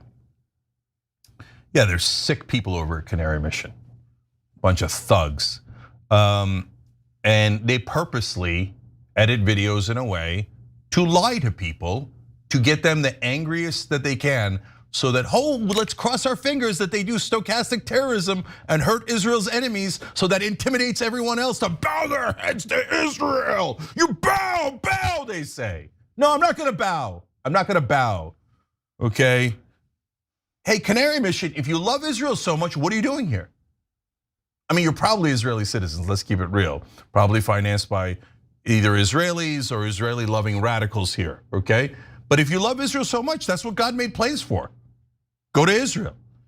No, I'm gonna terrorize America. Anti-Semite. Yeah, I did that too. Anti-Semite, my ass. Now they'll now end the clip. Now that I say, we've been saying 1,000 times, it isn't about Jewish Americans, but Canary Mission won't show you this, because their job is not to protect Jewish Americans. In fact, their job is to get everybody to hate Jewish Americans by calling everyone who's legitimately criticizing a genocide anti-Semitic until people are sick of them and then they make the mistake of thinking that Jewish Americans are represented by Canary Mission, which they most certainly are not. And they're like, we're riling up hatred against Jews in America? Yes, because then we could use that as further proof of anti-Semitism to make everyone obey our real government, Israel. Okay, that's Canary Mission. Are you upset, Canary Mission? Are you gonna try to get people to kill us again? These sick terrorists should be investigated. I want nothing more than the barbarism, the inhumanity, the slaughter to just end, that's all I want. I want it to end. I want to talk about other things. But the people at Canary Mission love the genocide. They love the slaughterhouse that Gaza's turned into. They're like, Goebbels would have been so proud of you guys. You learned really well, okay? So congrats. You can't say that about us.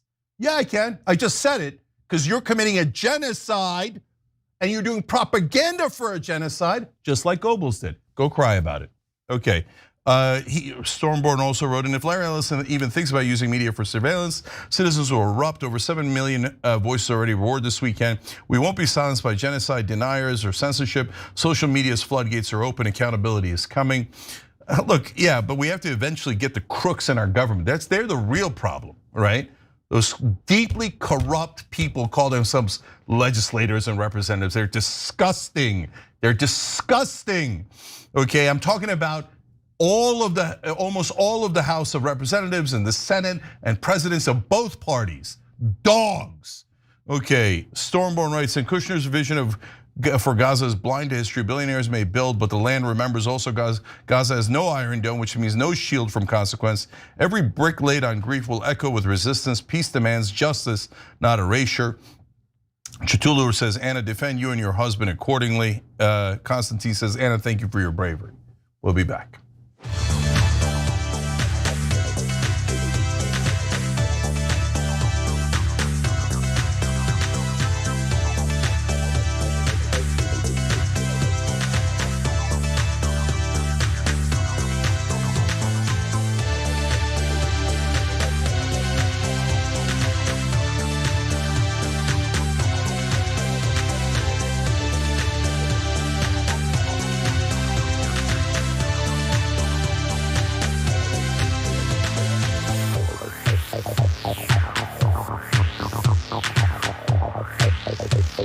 Anti-Semitism. All right, back on TYT, Cenk and Anna with you guys. All right, let's talk about this ongoing feud that has been heating up between President Donald Trump and Congressman Thomas Massie. I do want to ask you about some comments that President Trump actually made about you. This was a post on Friday night. Let me read you, get your reaction on the other side. He said, quote, "Whatever happened to Senator Rand Paul? He was never great, but he went really bad. I got him elected twice in the great Commonwealth of Kentucky, but he just never votes positively for the Republican Party. He's a nasty little guy." You're right. On Friday, President Donald Trump crashed out because there are a few principled Republicans in the Republican Party, individuals who actually care about this country more than funding and supporting genocides in other parts of the world. So we'll get back to Rand Paul in just a moment, but first let's talk about Congressman Thomas Massie, because that feud between Trump and Massie has continued. And on Friday, Trump wrote that third-rate Congressman Thomas Massie, a weak and pathetic rhino from the great Commonwealth of Kentucky, a place I love and won big 6 times, okay, must be thrown out of office ASAP.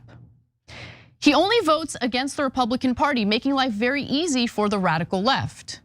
Now look, it's interesting that he says that Massie is somehow doing favors for the radical left. Massie is a libertarian. He likes small government. I would venture to say the radical left is the opposite of that. And Massie doesn't want to spend money on all sorts of things, including, by the way, public programs, social programs, which I would like to focus our resources on, and wars abroad, which I actually agree with him on. But the fact that he is willing to stand up to Donald Trump and the rest of the Republican Party because he's a principled libertarian, he doesn't just talk the talk, he walks the walk. He has now drawn the ire of the Trump administration, okay?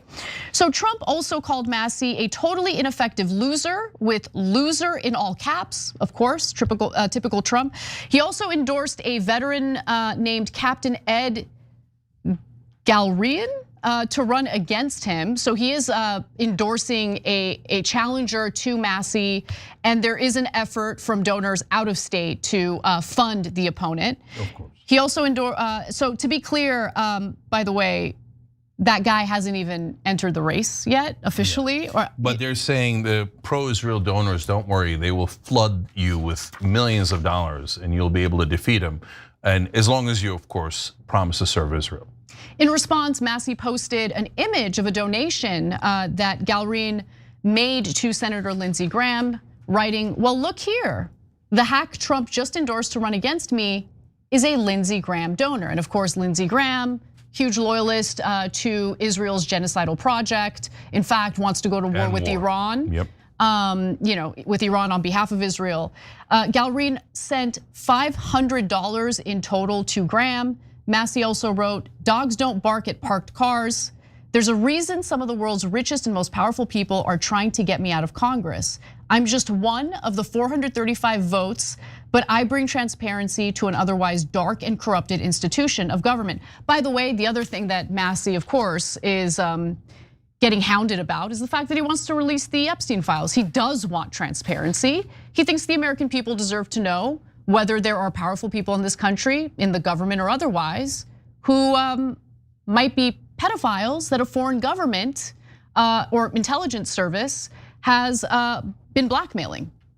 I think we deserve to know that as Americans who are supposed to live in a democracy. If any of our lawmakers are compromised as a result of blackmail, we should know about it. Massie agrees. Yeah, so Massie might vote against most initiatives that I'd be in favor of in Congress. You must support Tom Massie for election. Yep. Because this isn't about normal policy debates. This is about, are we gonna have anyone honest in Congress?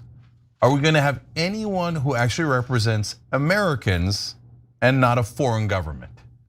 And doesn't go out of his way to try to protect sick pedophiles that raped our children, that both Democratic and Republican administrations, Democratic and Republican leadership is desperately trying to protect.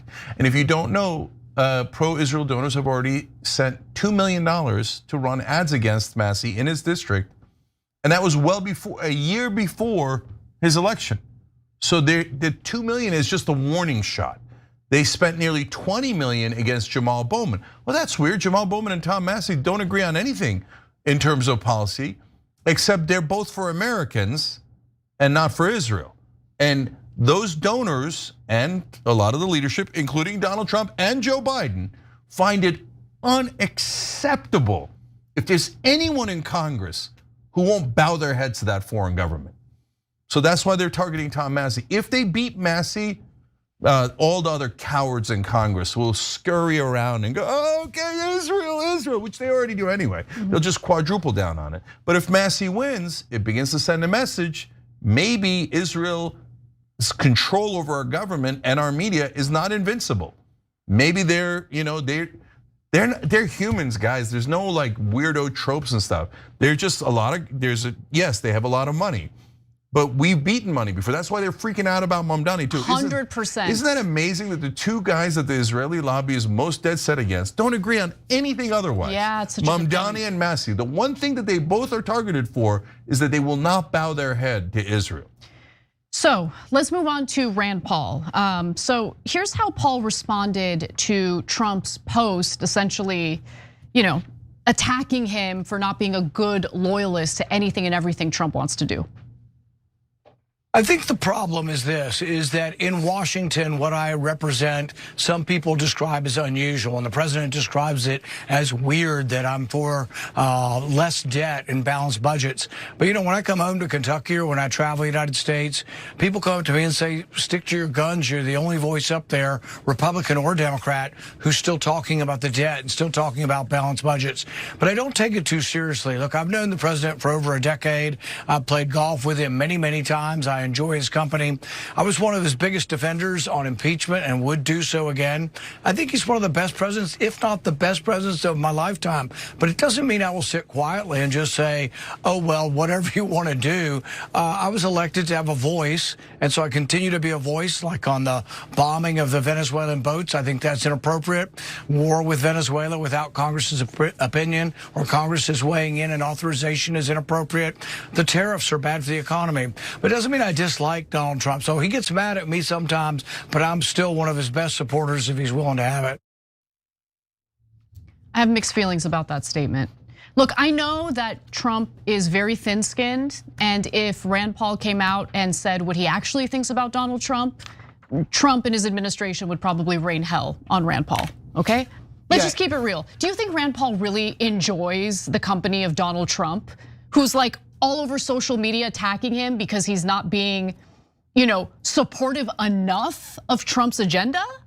Yeah, Massey is a full spine. Rand Paul has developed half a spine. Agreed. But you know what? That's half more than 98% of Congress. Yeah. So let's break that down a little bit. So look, this new development of principled and consistent conservatives is manna from heaven.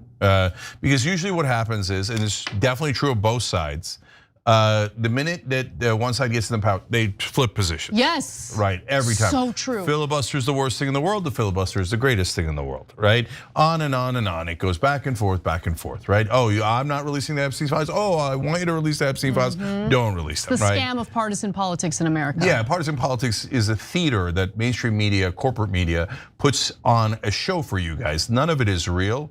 What's real is when you criticize Israel and they spend, I said 20 million against Jamal Bowman. They spent 35 million against Mamdani.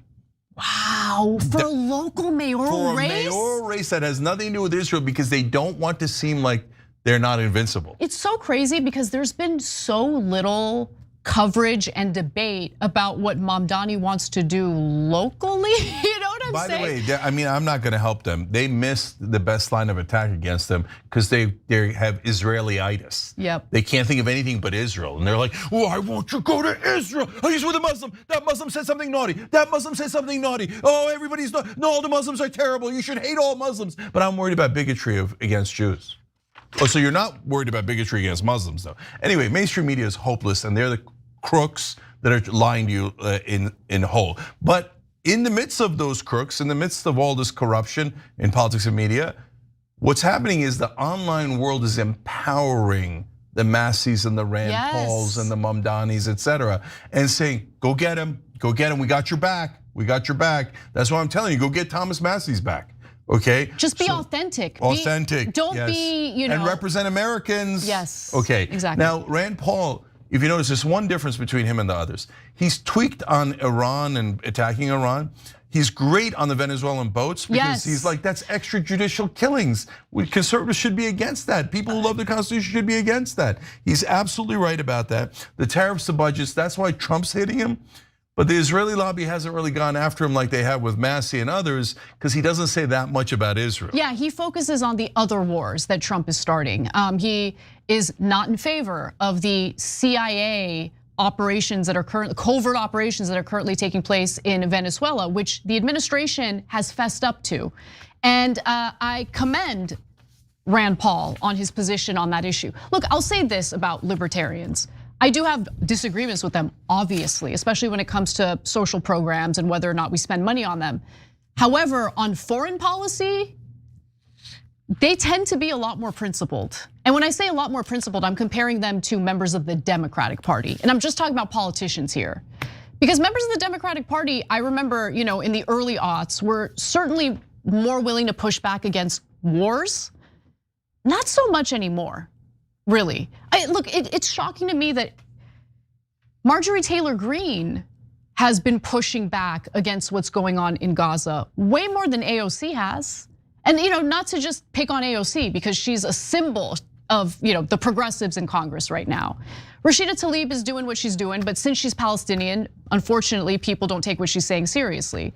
But isn't that amazing? Yeah. Randy Fine says kill everyone in Gaza, and he's respected and quoted. He was on TV today, right? But Rashida Tlaib hasn't said anything about killing Jews or Israelis. That not at all. They're like, no, I didn't like a chant, or I didn't like your hair. You're Palestinian. Shut up, right?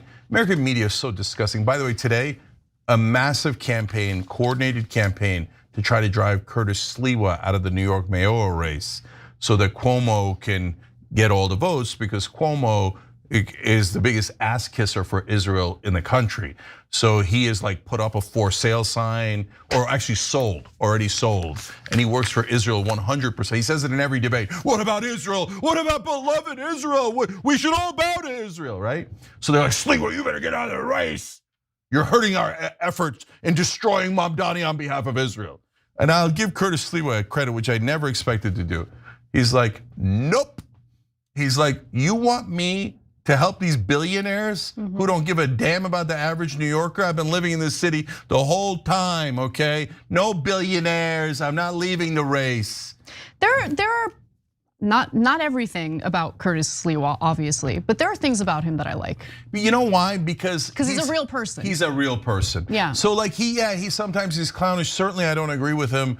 I'm glad he lost the beret, right? But I like the beret. What's wrong with the beret? No, I'm very anti-beret. Anyway, but the bottom line is, he's a real person. You could tell the robots from the real people. Yeah. And in reality, they're so dumb. If they helped Sliwa instead of Cuomo, Sliwa would have had a better chance. 100%. No, I believe 100%. I believe you. But mainstream media and those corporate goons, they'll never believe that because they're like, oh, he wasn't even educated in an Ivy. I do declare.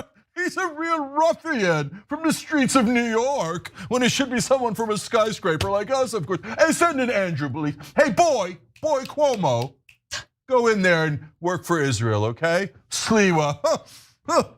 So Curtis, stay strong, brother. And I'm okay with the beret. Put it back on if you want. We gotta take a break. We'll be right back.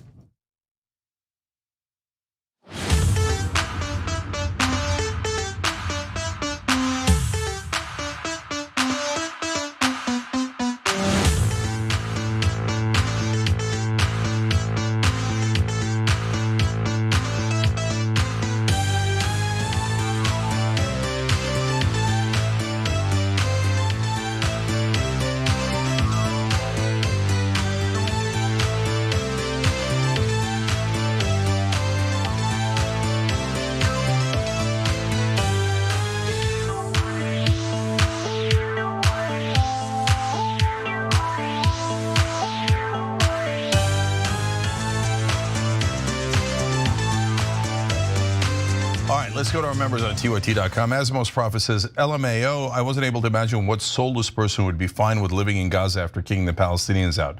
Idiot, it was right in front of me. Billionaires.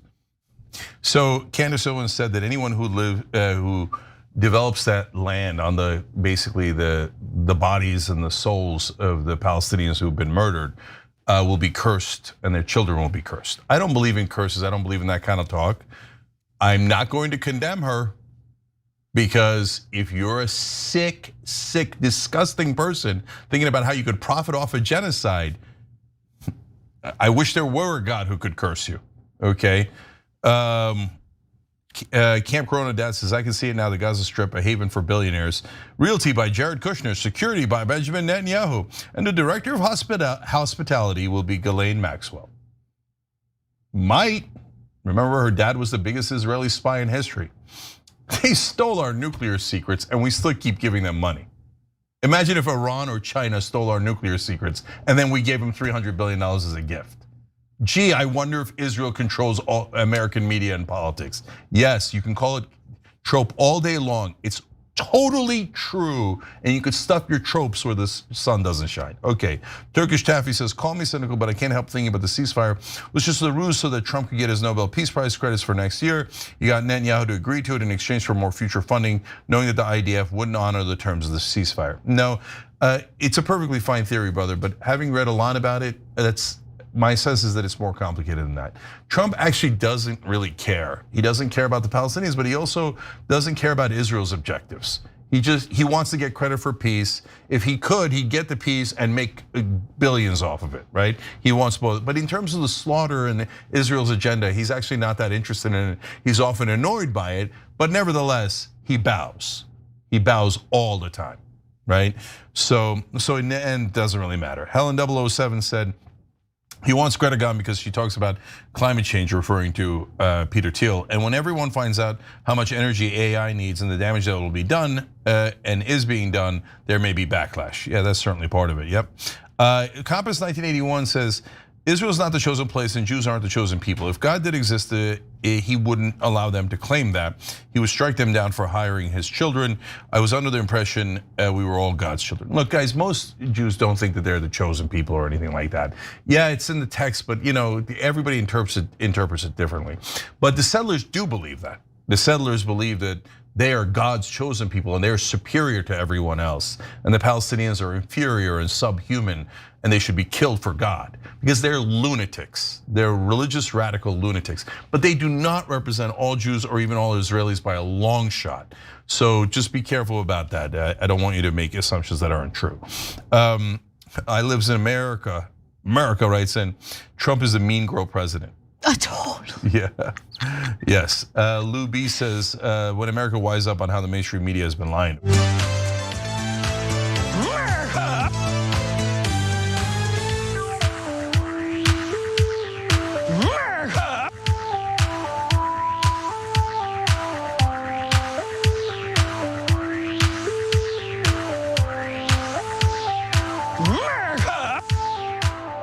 All right, back on TYT, Cenk and Anna News.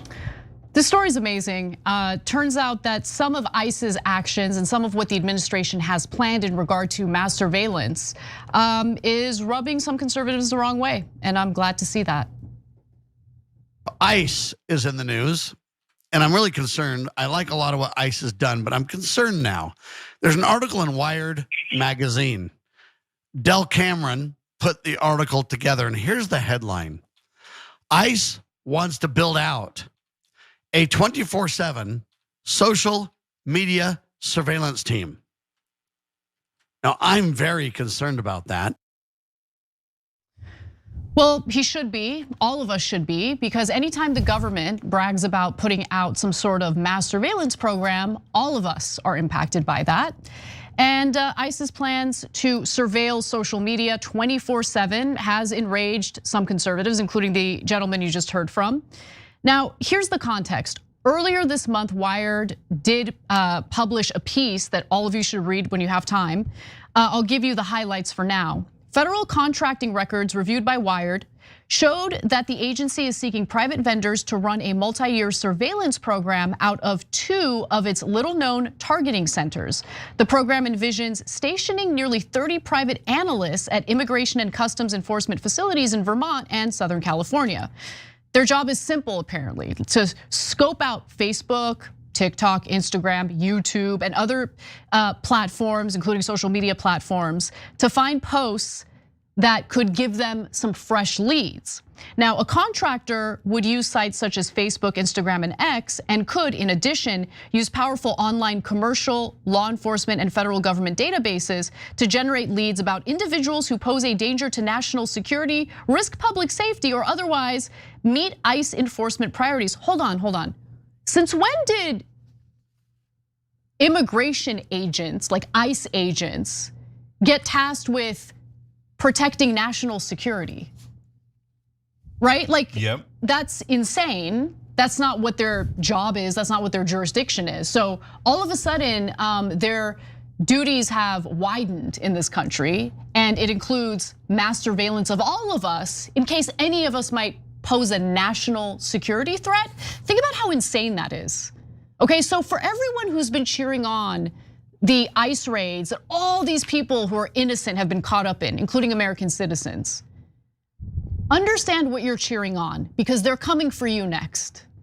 All right, so a facility in Vermont, by the way, would handle investigations on the eastern region, or in the eastern region, while another facility in Santa Ana, California would handle the western part of the US.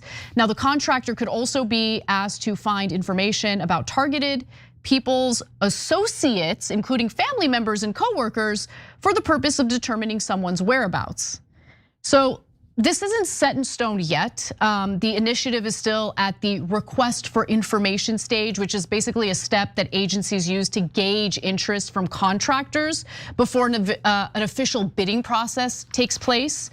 But obviously, there's cause for concern here because this is a huge threat to privacy and the liberty of all Americans. And if you're unfamiliar, the first clip that we showed you was from Thursday's edition of a show called Liberty Roundtable.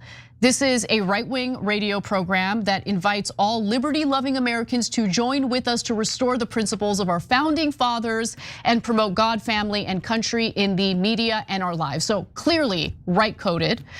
And it's hosted by a guy by the name of Sam Bushman, and his guest is Constitutional Sheriffs and Peace Officers Association founder Richard Mack.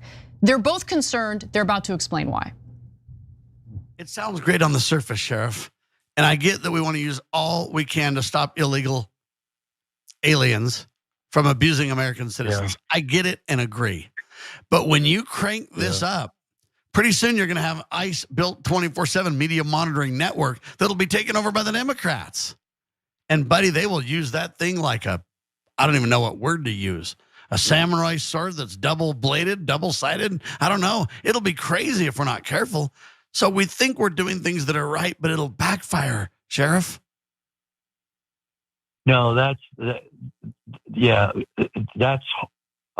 completely unconstitutional, and I can't support it, Sam. Oh, thank God. So Mack also went on to attack members of Trump's administration, which I honestly didn't expect, but let's just go to that video and then we'll discuss. Government isn't who has the best ideas.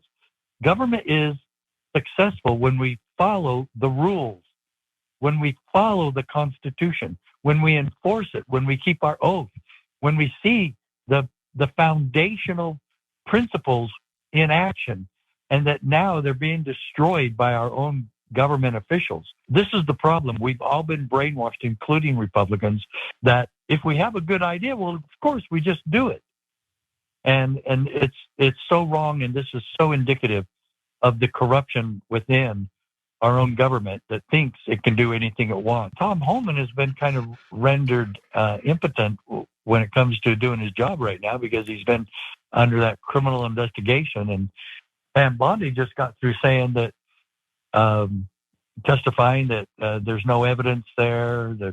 And then the senator said, "I'm not asking you about the evidence. I'm asking you what happened to that $50,000 in the bag." Apparently he got the bag. So guys, this is an awesome development. So these constitutional sheriffs, I used to criticize them because they'd say, hey, on the COVID lockdowns, we're just not gonna follow the law. On local gun laws, not gonna follow the law because we're gonna follow the Constitution. I was like, we can't do this, guys. We gotta follow the law, whatever it is, et cetera, right? Well, that's why America's a beautiful place, because we allowed this great diversity of opinion. And you never know when someone's gonna come around to be the cavalry. Okay, so now here's these brothers who I think misinterpret things in different ways, and that's normal. We're all Americans, we're allowed to disagree on things. Now they come back around and go, nope, yeah, this is wrong. This is pre-crime. This is Big Brother looking into all of our lives. You're trying to get into our heads, what's acceptable, not acceptable, not what hurts other people, not what's legal, but you have unacceptable thoughts in your head. And the national security, that's a weird one. Why is ICE doing that? Well, partly because Larry Ellison, if you remember, said, he's the founder of Oracle and just bought TikTok and Paramount and CBS. He said, look, we're gonna make sure that all the citizens behave. And they need to be on their best behavior. Yeah. And so here are our friends on the right going, no, we're not gonna behave because the government, Big Brother, big government, potentially tyrannical government, tells me they're gonna surveil my whole life and listen to everything I've ever said, and they try to find me guilty of something because I wouldn't agree to what the powerful one. There you go. That is a constitutionalist, okay? That shows me that these are conservatives who are actually principled, because you tend to hear about conservatives who are not in favor of big government, and then as soon as their guy is in charge, their preferred candidate wins the election, they sign on to all of the surveillance measures, all of the big government, proposals. Yeah, and freedom of speech. Right. They flip on that and go, you don't need freedom of speech. Cancel culture, they flip on that and you go, no, everybody should be canceled if you disagree with Trump or Israel. And finally, he said, look, we're being brainwashed, including by Republicans. Thank you, brother. And when we say the same thing, you're being brainwashed, including by Democrats, okay? Because the politicians and the media conspire in this country to tell you, no, everybody bow their heads. There's nothing going wrong here. Oh, all these donors giving billions of dollars to politicians, it doesn't affect those angels who just take the money and do what is good for Americans anyway. No, they're trying to gain control over all of us. Don't let them do it. So thank you, right wing, for being principled on that. And that's another reason why I love this country. Let us all have our opinions, our speech, our thoughts, our freedom. And we might even unite against the tyrannical government after all. Not with guns, but with the most important thing there is in that battle, the United States Constitution. So we got an alliance there. All right, guys. So when we come back, I'm gonna do the crowdsourcing the revolution. That was my crazy idea to unite the left and the right. Here come the libertarians. We talked about Rand Paul and Tom Massey. We've got one of the top libertarians coming on to tell us, yeah, let's do this thing. Dave Smith? No, but it's Keith Knight, another guy that I debated against him in an immigration debate. And then he reached out to me later and he's like, but I agree with you on a lot of other things. Okay. So let's do that when we return.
right, welcome to Crowdsourcing the Revolution. It's a peaceful one, a nonviolent one. We've had some incredible breakthroughs here. We're trying to unite the left and the right. And today, we're gonna have Keith Knight on. He runs one of the libertarian organizations in the country. So beginning to accomplish the mission. Last show I told you guys, Marjorie Taylor Greene has signed on to the bill that lowers drug prices. It's amazing, nobody thought that that was possible, that we can get, here we are, a left-wing show, trying to bring in both sides as earnestly as we can, and folks are listening, and it's beautiful. And Keith is the managing editor of the Libertarian Institute. Again, we're going to talk to him in just a little bit. But meanwhile, the main part is the crowdsourcing part. So you guys have been busy doing amazing things. So I asked you to do Kids of Gaza to show Americans what's happening. And by the way, later in the week, there's an American kid who's been held in detention by the Israelis for 8 months. Our government won't do anything about it. They're like, he's not even an Israeli. Who cares about him? He's just an American. As I've told you, Israel has killed 11 Americans in just the last 3 years. Our government does nothing about it, nothing. They value Israel more than they value America. And another reason why the left and the right are joining together, because we're all Americans. I don't know who Israel is. They're not my uncle. I don't know why we owe them anything. We don't owe them a damn thing. So I love that the right wing and centrists and everyone in the country, other than the corrupt, have begun to realize that. So as I asked you guys to put together your own stuff, a lot of you have. So we've got now a Kids of Gaza Instagram handle, and that was put together by one of you guys. James created it. So it's kind of a funny period where it is. You're seeing it on the screen. It's Kidzo, and then had to put the period in the middle, and then FGAZA, Gaza, obviously. So, and what it spells out Kids of Gaza overall. So why, there was already Kids of Gaza, that's why I had to do that one. But we're gonna try to put up pictures of kids, including American kids, that are in Gaza or the West Bank. So mainly Gaza, but the kid got kidnapped by the Israelis in the West Bank, who was an American. But anyways, we'll put those up. Some are alive, some are dead, and you don't know until you look at the pictures and read the bio. By the way, all the ones that are dead, killed with our money and our bombs. Okay, so James, awesome job, brother. Way to start that, okay? Hopefully we'll get you some pictures and bios there soon. All right, now there's a website for Kids of Gaza that we set up, kidsofgaza.com. And a volunteer, Aaron, is going to send us a video of that site a little bit later, because they've been working on it.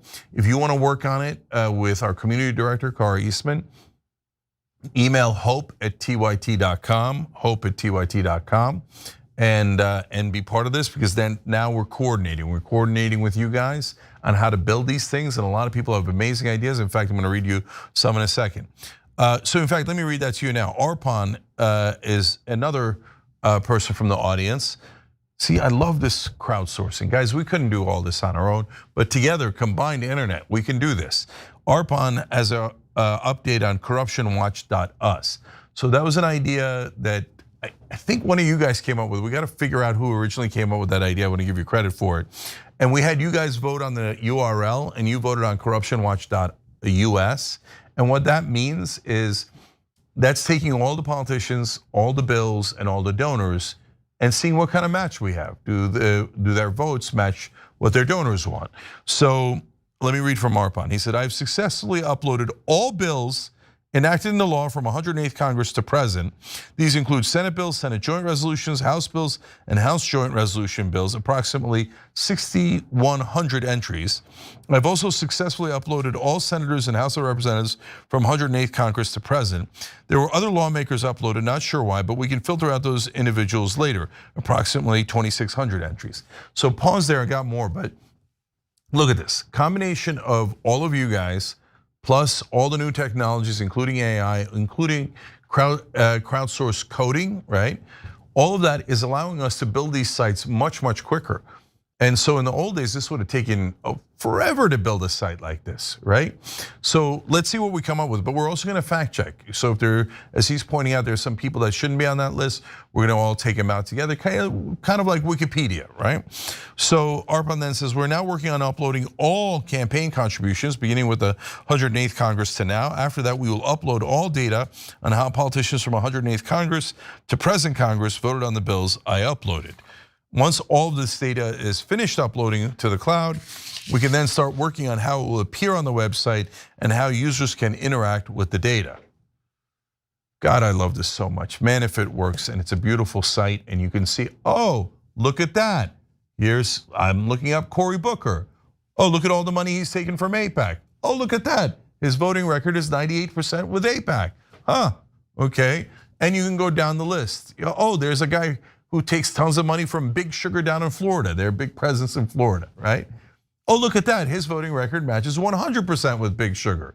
So can't wait. And of course, the mainstream media should do this. They have billions of dollars in resources, and they're like, no, please don't tell them about the corruption, whatever you do.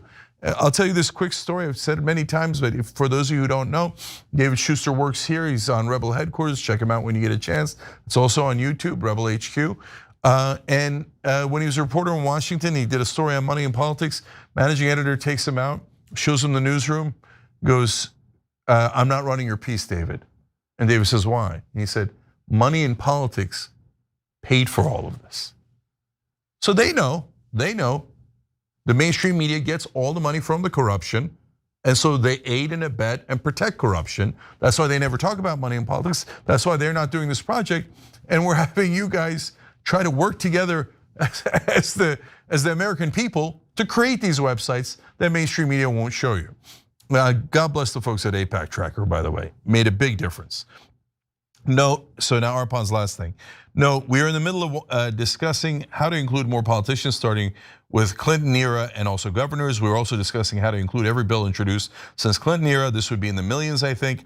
I will try to make this work if possible. However, I personally am leaning toward doing the above, so we have a light version running, then we can incrementally add more data. Nevertheless, this is currently in discussion. Look, Arpan, I like the light version too. We'll get to all the different eras later, but let's build the thing that you're building now with the 108th Congress to on, because it'll already show you the big picture. And then yes, we'll have plenty of time to go back and absolutely add all those stuff. And look guys, this is truly nonpartisan, right? So like if there's hacks out there who are like, well, you shouldn't include Democrats on that database. I mean, they take the same money and they vote the same way, but they're more moral. Are they? Why? They don't look more moral to me. And by the way, maybe we compile the database and it shows you Democrats or Republicans are a little bit more honest in which direction they vote. We don't know until we build a database, right? I'm not prejudging it, except for the fact that I covered politics for 30 years, and my excellent educated guess is that they will both be deeply, deeply corrupt. There aren't a lot of Congress people or politicians in America who are like, oh, millions of dollars handed to me by a lobby. Well, I'll take it and I'll vote against you because I am that principled. And afterwards, I know you won't give me any more money, but that's okay. And you think a lot of lobbies are handing out millions of dollars to people they're not sure are going to vote for them? But yet, mainstream media treats you like idiots. And they say dumb things like that. I'm gonna say even a worse word. Oh yeah, no, the politicians are not affected by the money. They're having debates. Look, if they really believe that, the reporters in mainstream media are the dumbest people in the whole country. You could get anything from them. Oh yeah, no. I'm gonna build a bridge right there. I'm gonna call it the Brooklyn Bridge. Just give me all your money right now, and I will. Trust me, I'm an angel. What do you mean? I'm like, oh, okay. All right. Anyway, so that's gonna be corruptionwatch.us, okay, or .us. So Sean McBride wrote in with what we asked him to do. So Marie Newman was on here, former Congresswoman from Illinois, and she taught us how to affect the politicians. And one of the things she said is go to their district office. You know, we thought they got to let you in, and be polite. We're nonviolent. We're peaceful. We want peace in the real world. We want peace in our lives. We never harass anyone. We never do anything physical, but we show up and we're insistent. And she said, you should definitely do that. So Sean did that in Pelosi's office in San Francisco. Let's see how it went. I went to Nancy Pelosi's district office today, but they don't even let people in the front door or to drop off paper. I'm a San Francisco State student and we have free public transit, so I'm willing to go there as many times as necessary. Just not sure how to get her or other San Francisco residents' attention about the drug bill that I think he's got the wrong number on there, that we're trying to get into place. You know what, Cara? I don't want to screw it up because can you get me the number of the bill? Because I'm going to suggest something. So we're calling it the Fair Drug Prices Bill. If they're not going to let you in, and they're not even going to accept the paper, well, I guess it's fair to leave the paper on the door and on the window, right? Please lower drug prices and say that you're supporting the bill's number, which I'm about to tell you. Sorry, it's got to come. No, okay, now Cara wrote it wrong. Okay, 3493. That's what I thought, but I wanted to be positive. Say I'm supporting HR 3493 to lower drug prices. Please help us lower drug prices. I mean, it's the simplest ask you can make. I mean, what does it mean that they won't let citizens, constituents of hers, into her district office? This is how arrogant our politicians are. By the way, the other day we had a Shortcut Chakrabarti on the show. He's running against Nancy Pelosi. He's doing great. A year out, he's almost caught her. He's only, normally you'd lose that race by 60, 80 points against the leader of one of the parties, right? And one that's been around forever. He's already almost caught her.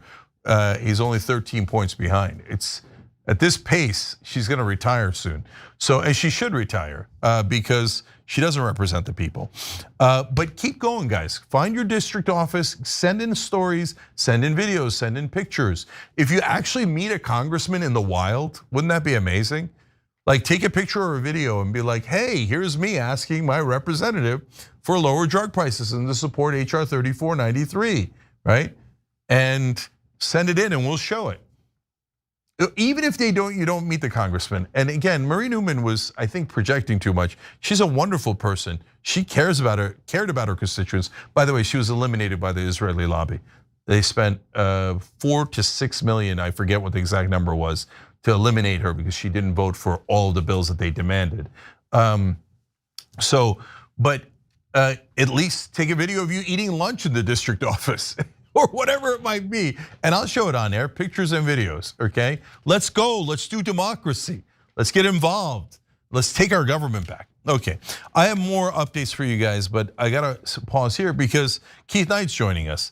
He's the executive editor of the Libertarian Institute, and the battle is joined. Keith, welcome, brother. Cenk, thank you so much for having me. No problem. We're trying to unite all the different factions here. And you and I were in a debate against each other recently on immigration, right? But here we are uniting, and I love it. So tell me why you were interested in this project, and then we'll get into the specifics in a minute. Just for the record, the debate was about foreign aid. It was with Mike Benz. So my we bad. have not You're done totally an right. immigration one yet. Yeah, no, you're totally right, Keith. My bad. You're right. And I said that wrong earlier in the show too. Well, go ahead. So the reason we at the Libertarian Institute want to get in on this heroic fight that you guys are thankfully leading for us is because so much of the corruption is usually categorized as, well, what does Nancy Pelosi's portfolio look like? Was Jeffrey Epstein more than just friends with Ehud Barak? Those are very interesting and the implications are certainly significant. But what we talk about at the Libertarian Institute is the blatant corruption that is right in your face. If we take just the 3 primary catastrophes of my generation, if we look at the war on terror, the financial crisis, and the state response to COVID, I think there was blatant corruption in all of these cases. In the war on terror, President Bush came out on September 20th of 2001 and said, Americans are asking why they hate us. They hate what they see in this chamber right here, a democratically elected government. They hate our freedom of speech, our freedom to vote, and our freedom to disagree.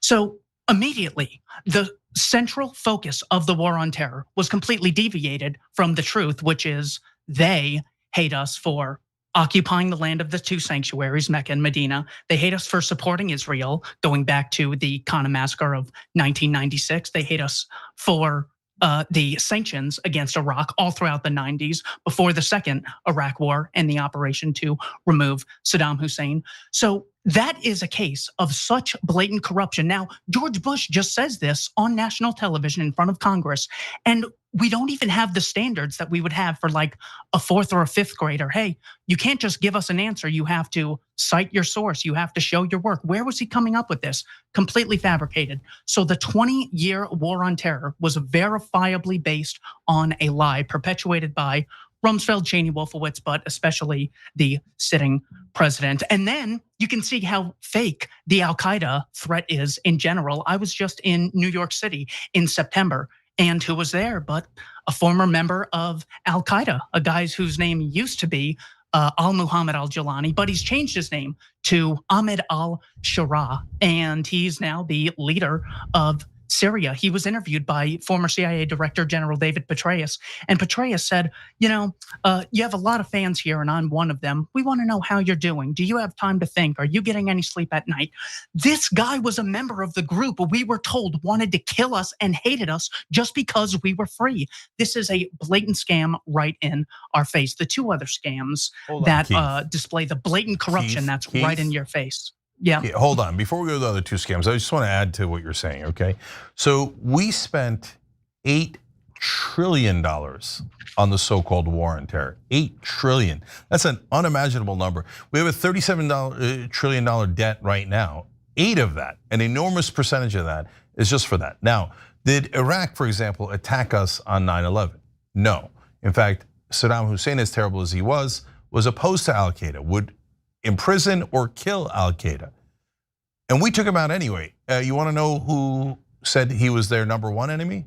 Nobody's gonna be surprised unless you're a moron who works in mainstream media. Israel said Iraq is our #1 enemy. And one of the other neocons was Benjamin Netanyahu. And all of American media told us, oh, Iraq, weapons of mass destruction, the region where the Al-Qaeda terrorists came from. I remember Joe Scarborough saying, and we covered it on the show, they hate us because they hate us. They hate us because they hate us. And they would say absurd things like they hate our freedoms. No, they hate that we were in Mecca and Medina and kicking the living crap out of the Palestinians. Now that doesn't mean they're right? What it means is we're fighting someone else's war and spending $8 trillion to do it. Right? We didn't have those enemies. All of a sudden we have those enemies. So Keith is absolutely right. And by the way, in Iraq, it wasn't just about Israel. The oil companies made a killing. The defense contractors made a killing. The bankers who speculated on it made a killing. Every donor class loved the Iraq war. And 69% of Americans, so 7 out of 10 Americans, when we started the war in Iraq, thought that Saddam Hussein had personally attacked us on 9/11. They didn't know it was Al-Qaeda. They thought Saddam did it. Why? Because mainstream media lied to them in mass and gave them that impression so that you could rile people up to attack and spend all that money. And Keith is right about the leader of Syria. He was part of Al-Qaeda and ISIS, the things that were the worst things in the world. But all of a sudden, when Turkey wanted to take northern Syria and Israel wanted to take western Syria, they teamed up to get rid of Assad, put this former Al-Qaeda guy in charge, and now he's cleaned up. He's all washed up, and all the past Al-Qaeda-ness and ISIS-ness has been forgiven as long as he gives away land to Israel and Turkey. Look, I'm from Turkey originally, but I'm an American. We don't serve Turkey. We don't serve Israel. Give our $8 trillion back, let alone the $310 billion that Israel's taking directly from us. All right, now Keith, the other two. The other two that come to mind would be the financial crisis, primarily. This was seen by both Democrats and Republicans as one of two ways. It was not something that could have been foreseen, or, well, we were able to foresee it, but we did not want to rile up the masses and give too much information to our Democratic constituents. So either way, there was no innocent explanation. What I believe happened was this was intentionally orchestrated primarily by people looking to the advice of Paul Krugman in his, this is an economist at the New York Times, on August 2nd of 2002, he said, what Alan Greenspan should do is replace the NASDAQ bubble with the housing bubble. He uses that term specifically. So regardless of what you believe the primary cause was of the financial crisis, we have foreknowledge of people saying it should actually happen, people who are in significant positions of power, or even best case scenario, they don't have the knowledge or incentives to let us know what's happening. And when it happens on their watch, they don't even apologize. After 9/11, Bush gets a 91% approval rating. The economy crashes on Bush's watch, and then we get a troubled asset relief package, another $1 trillion to the bankers. This is blatant corruption right in your face. You don't have to say, well, hypothetically, does this circumstantial evidence match up? This is right in your face. And the final example would be the concept that governments and governors had the right to lock people down during COVID for extended periods of time. The work by Dr. Thomas E. Woods Jr. in his book, Diary of a Psychosis, shows that states like Florida and California that had very different lockdown measures and very different approaches to mask mandates did not see a significant difference in overall deaths. So the message is clear. It's much better to empower the working class to make their own decisions rather than having oligarchs coercively decide what's best for us, whether it's in foreign policy, finance, or virology. Okay, so let me tackle those two. So this is interesting. You're coming at it from libertarian perspective. I'm coming at it from progressive perspective. So on the financial collapse in 2008, there's no question why it happened. Collateralized debt obligations, derivatives, and basically all of that is fancy words for gambling. And leverage was the key part of it. So guys, I need you to focus on this. This is super important. Donors paid off Congress people to take away regulations that prohibited them from over gambling with our money. Because remember, they're using depositor money, but they're keeping the proceeds. And so if they take our money and they make a bet twice the size or even 4 times the size, it's actually not that bad. So I no finance, etc. That sounds bad, but you could live with that. But once you get to 10, 20, you're playing with fire and it's guaranteed to collapse because even the smallest variation in price will cause a collapse. And they didn't stop at 10 or 20, they got into the hundreds. So they take $1 of yours, gamble with it, and leverage it 100 times, 200 times. That's a guarantee failure. There's no way that does not result in a collapse. And our government crook politicians took money from those financial interests, allowed them to rig the system so that they would take that kind of risk, and then it collapses, and then what did they do? Then Obama came in and said he was gonna fix it. He was at 83% approval rating after inauguration. So this country is not racist, etc. Are there people that have issues in the freaking culture wars? Yes, but the culture wars are meant to divide us.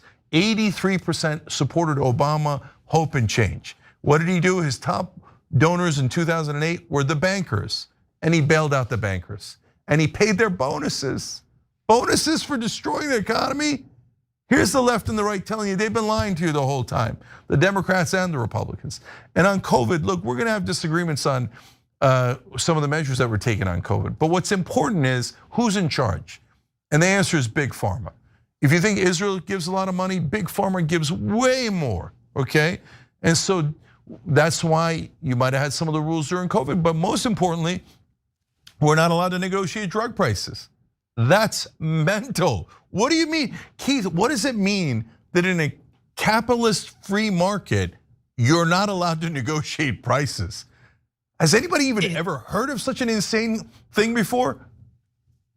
It means that the oligarchs are coercively intervening in a spot where otherwise people would engage in voluntary contracts. Of course, you should be able to negotiate. This is something that unions could be extremely beneficial in, whether it's threatening to strike, threatening to organize, having collective bargaining. Negotiation is the root of a lot of economic growth because you make sure that you're getting value for value exchanges instead of having someone step in and say that negotiation is not allowed. That is just so psychotic. It's one of those things that I think 30 years from now, people will look back and say, how could that have ever been justified to the masses as anything other than a scam? Only thing that I respectfully disagree on the financial crisis with, I don't think the deregulation of Glass-Steagall caused the financial crisis because the most volatile banks were Lehman Brothers, that was just an investment firm, Bear Stearns, that was just an investment firm, and AIG, which was just an insurance company. I think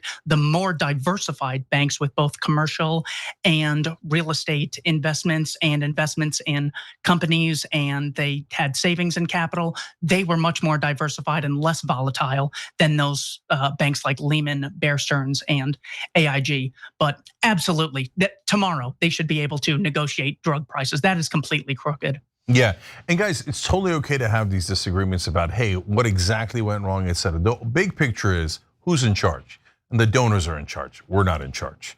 And so, and that's why we're trying to band together, even with the disagreements, to get to a place where we can take our government back, so we can have actual discussions, debates, and get to the right policy. So along those lines, Keith, we've been pushing HR 3493. That's Donald Trump's executive order turned verbatim into a bill that says we get basically most favored nation status on drugs. So the combination of France, Germany, et cetera, whatever they're paying, we should pay the same because the drug companies are just adding on top for prices that they make profits on already. And they're just robbing us blind, and our government is allowing them to do it. So what's your take on whether you can get behind that? I am not sure about the specifics of this bill. Anything you want to send me, I am more than happy to look at. When I think of wanting low prices for products and services, I think that is a good thing. Now, that sounds like a boring and predictable opinion to have. Realize this is not the opinion of President Trump in general or Steve Bannon, who says prices are too low on products A, B, C, and D, and these products are coming from China. Low prices are just very bad. Herbert Hoover famously opposed low prices when there was the stock market crash. He instituted the Smoot-Hawley tariffs. Franklin Roosevelt even was very skeptical of the freedom to lower prices during a recession. Therefore, he instituted the National Recovery Administration, the NRA, in his day. So it's good. It is significant that we come to an agreement that low prices are a good thing. I think low prices in almost anything can come from two sources. One, a drastic increase in the supply. This is how Cornelius Vanderbilt lowered the cost of steamships, how Steve Jobs lowered the cost of Apple products. The reason why books and DVDs and printers and computers are so much cheaper than they previously were, because the supply has radically increased. The other way to do it is by state mandate, absent any sort of negotiation or increase in capital investment, which leads to higher methods of production, mass production, and a higher supply. I would not support the state regulating prices unilaterally, but any step that can be taken to increase the supply of access to healthcare, goods and service, I think we should unilaterally issue free trade in all pharmaceuticals with any country. We should decriminalize that economic activity between consenting adults. I think the higher the supply, the lower the price would be. It's not just fantasy land. We see it all the time with Walmart and Amazon. Very greedy companies, but they can't afford to be so greedy as to have such high prices because they have an incentive to produce to the masses of consumers. If you ask someone, well, it's okay if we legalize pornography and drugs and guns because they'll be privately held. So only the 1% would be able to afford those private products. But if you think about it, you realize that the incentive of any producer is to get access to a mass market. So I support lower costs in healthcare, just like you. I think we need to embrace free trade and abolish certificate of need laws, which require a hospital to get a license before getting permission to build. This drastically lowers the amount of hospitals that are available. Lower supply leads to higher prices than there otherwise would be. So I support anything in the realm of voluntarism and free trade to get those prices lower. Would you support anything like that in the meantime? Yeah, I would. So here's the thing. Like, so there again, there's going to be a little bit of variance in some of the proposed solutions. But to back up what Keith is saying, and how again mainstream media kind of lies to you and covers things up. So Bernie at one point went to go get drugs from Canada and bring them into Michigan, right? And it was done as a show of like, wait, why if you just go like 5 minutes that way, you can get the drugs for like a quarter of the price. Why don't we just bring them here? This is literally the same exact drugs. And mainstream media and the politicians, including Democrats, were like, those are unsafe Canadian drugs. They haven't been properly regulated. What are you talking about? It's literally the same exact drug. Why do we have to pay 4 times as much? And they're like, no, the donors say, I mean, it's free. It's not free market, it's the opposite of a free market. Let us buy the Canadian drugs. Boom, there's a free market. So, okay, last thing. Which is on Israel. Look, we're trying to get attention to folks. We're paying for a genocide here. It's crazy, nuts, right?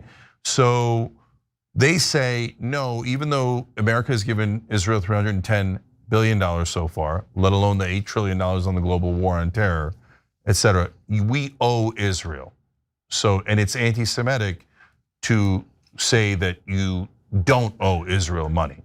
So what do you think? Do we owe Israel, and do we all have to just work an extra shift for Israel because they haven't finished the genocide yet? For all the confidence these people have previously had in calling other people snowflakes and calling them ultra woke, the Douglas Murrays and Ben Shapiro's are the wokest snowflakes imaginable. They're taking a very plausible explanation. We see the destruction of Gaza.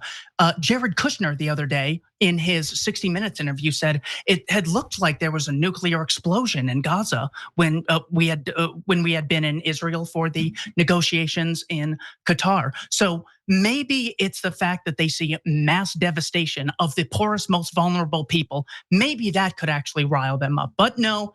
Douglas Murray and Dennis Prager and Ben Shapiro and Sean Hannity and Mark Levin have all looked into it, and they know that really we love Henry Ford. We're just anti-Semites. Just the most nefarious explanations possible. Of course, there's a much more plausible explanation.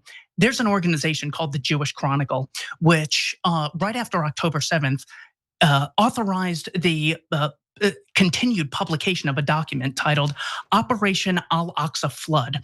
This was published by the Hamas media office. So let's look at what Hamas said when they had more eyeballs on them than ever before. What is in that document that they translated into English so the English-speaking world can see it? You would think, according to the Mark Levins and Ben Shapiro's, this would be about how the Jews are disproportionately involved in the banks, and they're nefarious, and they're the synagogue of you know what.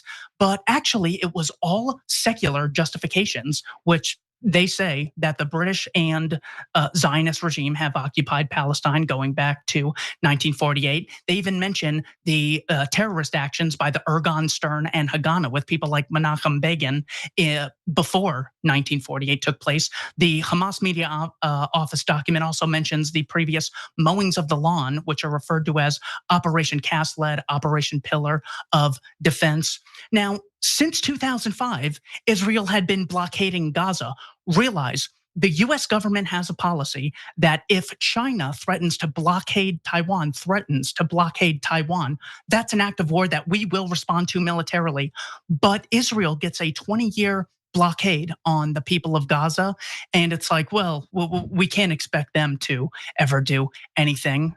It is just, this would be another concept of either blatant corruption or actively misleading the jury. This is why in court they say, do you promise to tell the whole truth? Because you can obviously omit things by telling just specific examples of things that are technically true. So yes, this blind support for Israel, I think, is absolutely detrimental, and it hurts how other people see us. I mean, I look at Nixon. I don't like Nixon, but I see him shaking hands with Chairman Mao. I see Dwight Eisenhower shaking hands with Nikita Khrushchev, and I think this is a great thing. So we should be much more about negotiating. Look at how proud Trump was to have negotiated the ceasefire that lasted, like 48 hours or so. So the point is, when you engage in diplomacy, it's very good public relations for your country. If you represent us, that's what you should be doing. Consider if you just care about Israel, you're the most hardcore Zionist of all time. It's not even clear that you would support what's currently happening in Israel, considering as a causal result of this footage getting out of Gaza, the support for Israel is lower than it ever has been at any point in my life. I am 29 years old. Cenk, is that how you're seeing it, that support for Israel? That even if I'm a total Zionist, I should still oppose this because Israel's PR is worse than it's ever been in my lifetime. Is that true for you? Oh, 100%. I think they're nuts. To get out of the room. If I was a huge fan of Israel and I had any kind of influence, I would go and tell them, guys, leave the building immediately. Like, leave Gaza, leave the West Bank, and even leave America. Like, stop with the constant, no, you owe us, give us more money. We're gonna kill more Palestinians, we're gonna take more land. You're getting the whole world to absolutely hate you. And by extension, unfortunately, hate Jewish people. Stop, you're hurting Jewish people. You're hurting your own country. Why do you want the whole world to hate you? Oh, they already hate us, everyone's an anti-Semite. Everyone is a terrible person. Who are bigots, except us. We're holy and moral and special, right? Now, what? It's like they're in a trance.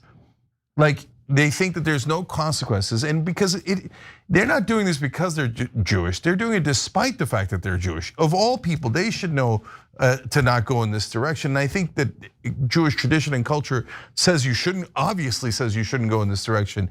But they've gotten blinded by this nationalism.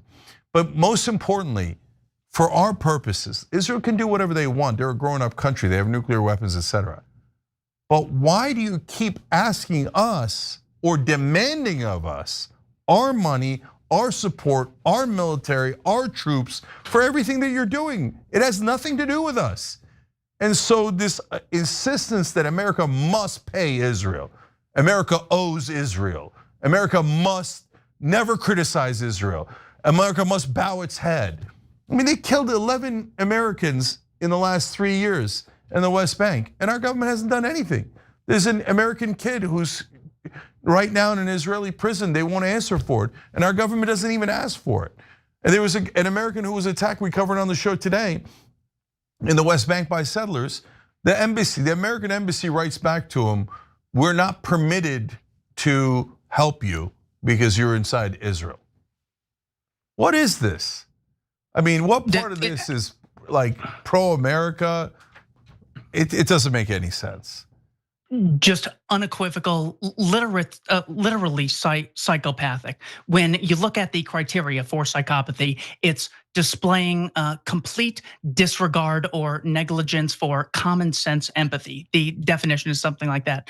So this is quite literally what we're up against when you see the tweets from Ben-Gvir or Smotrich, or how about Congressman Randy Fine saying glass, obviously knowing what that means. Before even the ceasefire, he had said that, well, look, in the Second World War, we faced a real external enemy, and we ended that with Hiroshima and Nagasaki. So we should consider doing the same thing here. I'm sorry, I don't have this quote off the top of my head. No, he advocated for nuking them and starving them to death. He's a monster. Oh, yeah, this is another example of the blatant evil that is right in our face, because it is tempting to wonder, was the CIA behind this or that? And, did Oswald really act alone? And I love those discussions and they're productive. But first and foremost, if we care about corruption, we have to get a basic understanding of the blatant corruption right in front of us. Here's my prediction for future corruption that is coming along. It is commonly said that war stimulates the economy. You get people spending money, and this sort of has a multiplier effect throughout the economy, which allows it to grow and increases the circulation of dollars. Instead of saying war is a euphemism for mass murder, as we're seeing in Gaza, as we've seen in Ukraine, as we saw in Libya, as we saw in Syria, as we saw in Iraq, Afghanistan, and the First and Second World War, not to mention the wars in Vietnam and Korea. They're going to try and sell us, I predict. This is according to Niall Ferguson, Henry Kissinger's head biographer. Right after he passed away, Ferguson went on the Charlie Rose show. It is very likely that the US government is going to try to provoke a war with China over Taiwan. Now, we saw that we had to protect the Donbass from being, acquired by the Russian Federation. It looks like this is the same ploy that will be taken in the case of Taiwan. These proxy wars are very beneficial. The US government sees the Chinese as a potential competitor in the world, and they're going to try and stop it. So what the Young Turks audience and the Libertarian Institute audience, I think, need to be so firm on is that in war, it is a euphemism for mass working class death, starvation, dismemberment, and enslavement under the guise of conscription, as both Vladimir Zelensky and Vladimir Putin and Benjamin Netanyahu have engaged in. Forced labor, even if you don't think the war is worth fighting. So if you support the working class, if you support people in vulnerable positions, you can't just have a standard for people in this geographical area called America, or people in your age group, or people in your racial demographic, or people on your ideological side. It's important that we hate what's happening in Gaza and extract a productive lesson from this, that in war, it's mass murder of the most vulnerable, innocent people, far worse than any other exploitation that I can imagine. So that is the message that I wanted to bring to your audience, and I really appreciate you having me on. Yeah, no problem. I mean, I love that phrase that you just put, that war is a euphemism for mass murder. And if there's anything that progressives and libertarians agree on, it's being anti-war, because war is just feeding us into the war machine like we're fodder for them. What's the point? Why do I want to die for you to make more money? It's sick. I've got no interest in it. So we got to protect Americans from all these wars that the corrupt elites want to start. So I love that. People check out the Libertarian Institute, where Keith is the managing editor. And then hopefully when we have these specific campaigns, we can coordinate together, work together. You bring in libertarians, we bring in progressives, and everyone else who's watching this. And let's make sure we protect Americans first, okay? Appreciate it, Cenk. Thanks for having me, brother. Thank you, Keith. Appreciate it. All right, guys. So that's what we have for you today. Tomorrow we'll have more. We have some more amazing guests that are coming up in the next couple of days. I think you guys are gonna love it. Let's keep producing out there and start working together so we can actually take our government back. Love it. Okay, now for those of you who are watching who are not members, if